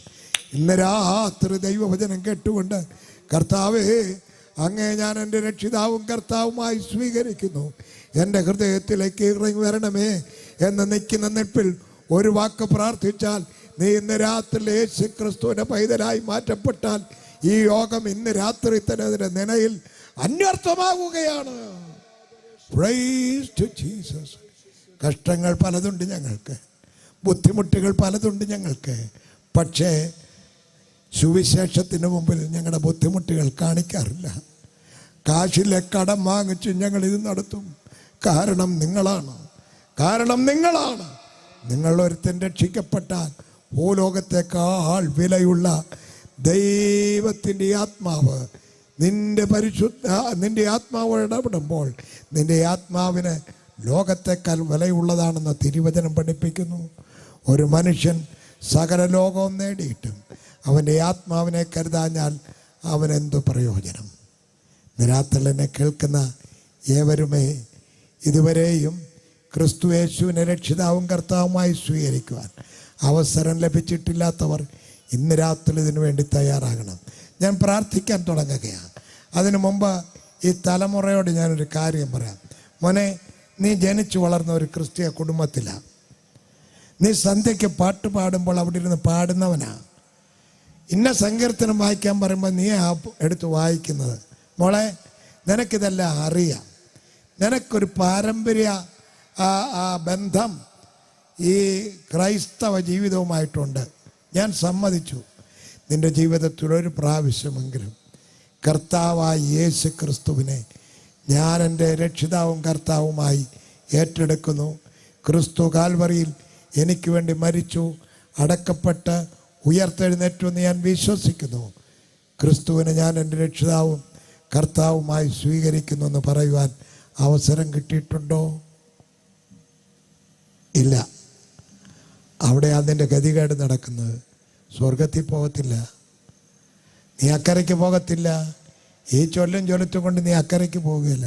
ഇന്ന് രാത്രിയിൽ ഇവിടെ വച്ച് കർത്താവേ, ഞാൻ അങ്ങേ എൻ്റെ രക്ഷിതാവും കർത്താവുമായി കാൽവറിയിൽ അങ്ങ് എനിക്ക് വേണ്ടി മരിച്ചു, കല്ലറയിൽ അടക്കപ്പെട്ടു, ഉയർത്തെഴുന്നേറ്റു, ഉന്നതങ്ങളിൽ പിതാവിൻ്റെ മഹിമയുടെ വലത് ഭാഗത്ത് എനിക്ക് വേണ്ടി പക്ഷപാതം ചെയ്യുന്നുവെന്നും തനിക്കായി കാത്തിരിക്കുന്നവരുടെ പ്രത്യാശയ്ക്കായി പാപം കൂടാതെ രണ്ടാമതും പ്രത്യക്ഷനാകും എന്നും ഞാൻ വിശ്വസിക്കുന്നു. അങ്ങയുടെ പ്രത്യക്ഷതയിൽ അങ്ങയോടുകൂടെ ചേരേണ്ടതിന് എന്നെയും ഒരു ദൈവപൈതലാക്കി തീർക്കണമേ എന്ന് പറഞ്ഞ് ഹൃദയത്തിൽ ക്രിസ്തുവിനെ ഏറ്റെടുക്കുവാൻ നീ തയ്യാറാകുമോ? നിൻ്റെ പേര് സ്വർഗീയ റെക്കോർഡിൽ എഴുതും. ആ റെക്കോർഡിൻ്റെ പേരാണ് ജീവപുസ്തകം. ജീവപുസ്തകത്തിൽ നിന്റെ പേരെഴുതി ചേർത്തിട്ട് കാൺമീൻ നാം ദൈവമക്കൾ എന്ന് വിളിക്കപ്പെടുവാൻ പിതാവ് നമുക്കെത്ര വലിയ സ്നേഹം തന്നു എന്നെഴുതിയിരിക്കുന്ന വചനം നിൻ്റെ ജീവിതത്തിൽ അന്വർത്ഥമായി തീരും. പിതാക്കന്മാർ എത്രയെത്ര തലമുറകളായി ഈ സുവിശേഷം പ്രസംഗിച്ചു. അവരൊക്കെ കടന്നുപോയി. ഈ തലമുറയ്ക്ക് വേണ്ടി ഞങ്ങളെപ്പോലുള്ളവരെ ശേഷിപ്പിച്ചിരിക്കുക. ഞങ്ങൾ ഈ ദൗത്യം വിളിച്ചറിയിക്കുകയാണ്. ഇനി ഇത് കേട്ടില്ല എന്ന് വരരുത്. ഇന്ന് രാത്രിയിൽ നിന്റെ മരണ ദിവസമാണെങ്കിൽ, നാളെ രാവിലെ നിന്റെ മരണ വാർത്തയാണ് കേൾക്കുന്നതെങ്കിൽ, നിന്റെ ജീവിതത്തിൽ ക്രിസ്തുവിനെ ഏറ്റെടുത്താൽ, യേശു നിന്റെ ജീവിതത്തിലേക്ക് ഇറങ്ങി വന്നാൽ, നീ ഒരു ദൈവ പൈതലായി തീർന്നാൽ, നിന്റെ ജീവിതം ക്രിസ്തുവിനോട് കൂടി ആയിരിക്കും. നിന്റെ നിത്യത ക്രിസ്തുവിൽ ചെലവിടുവാൻ സാധിക്കും.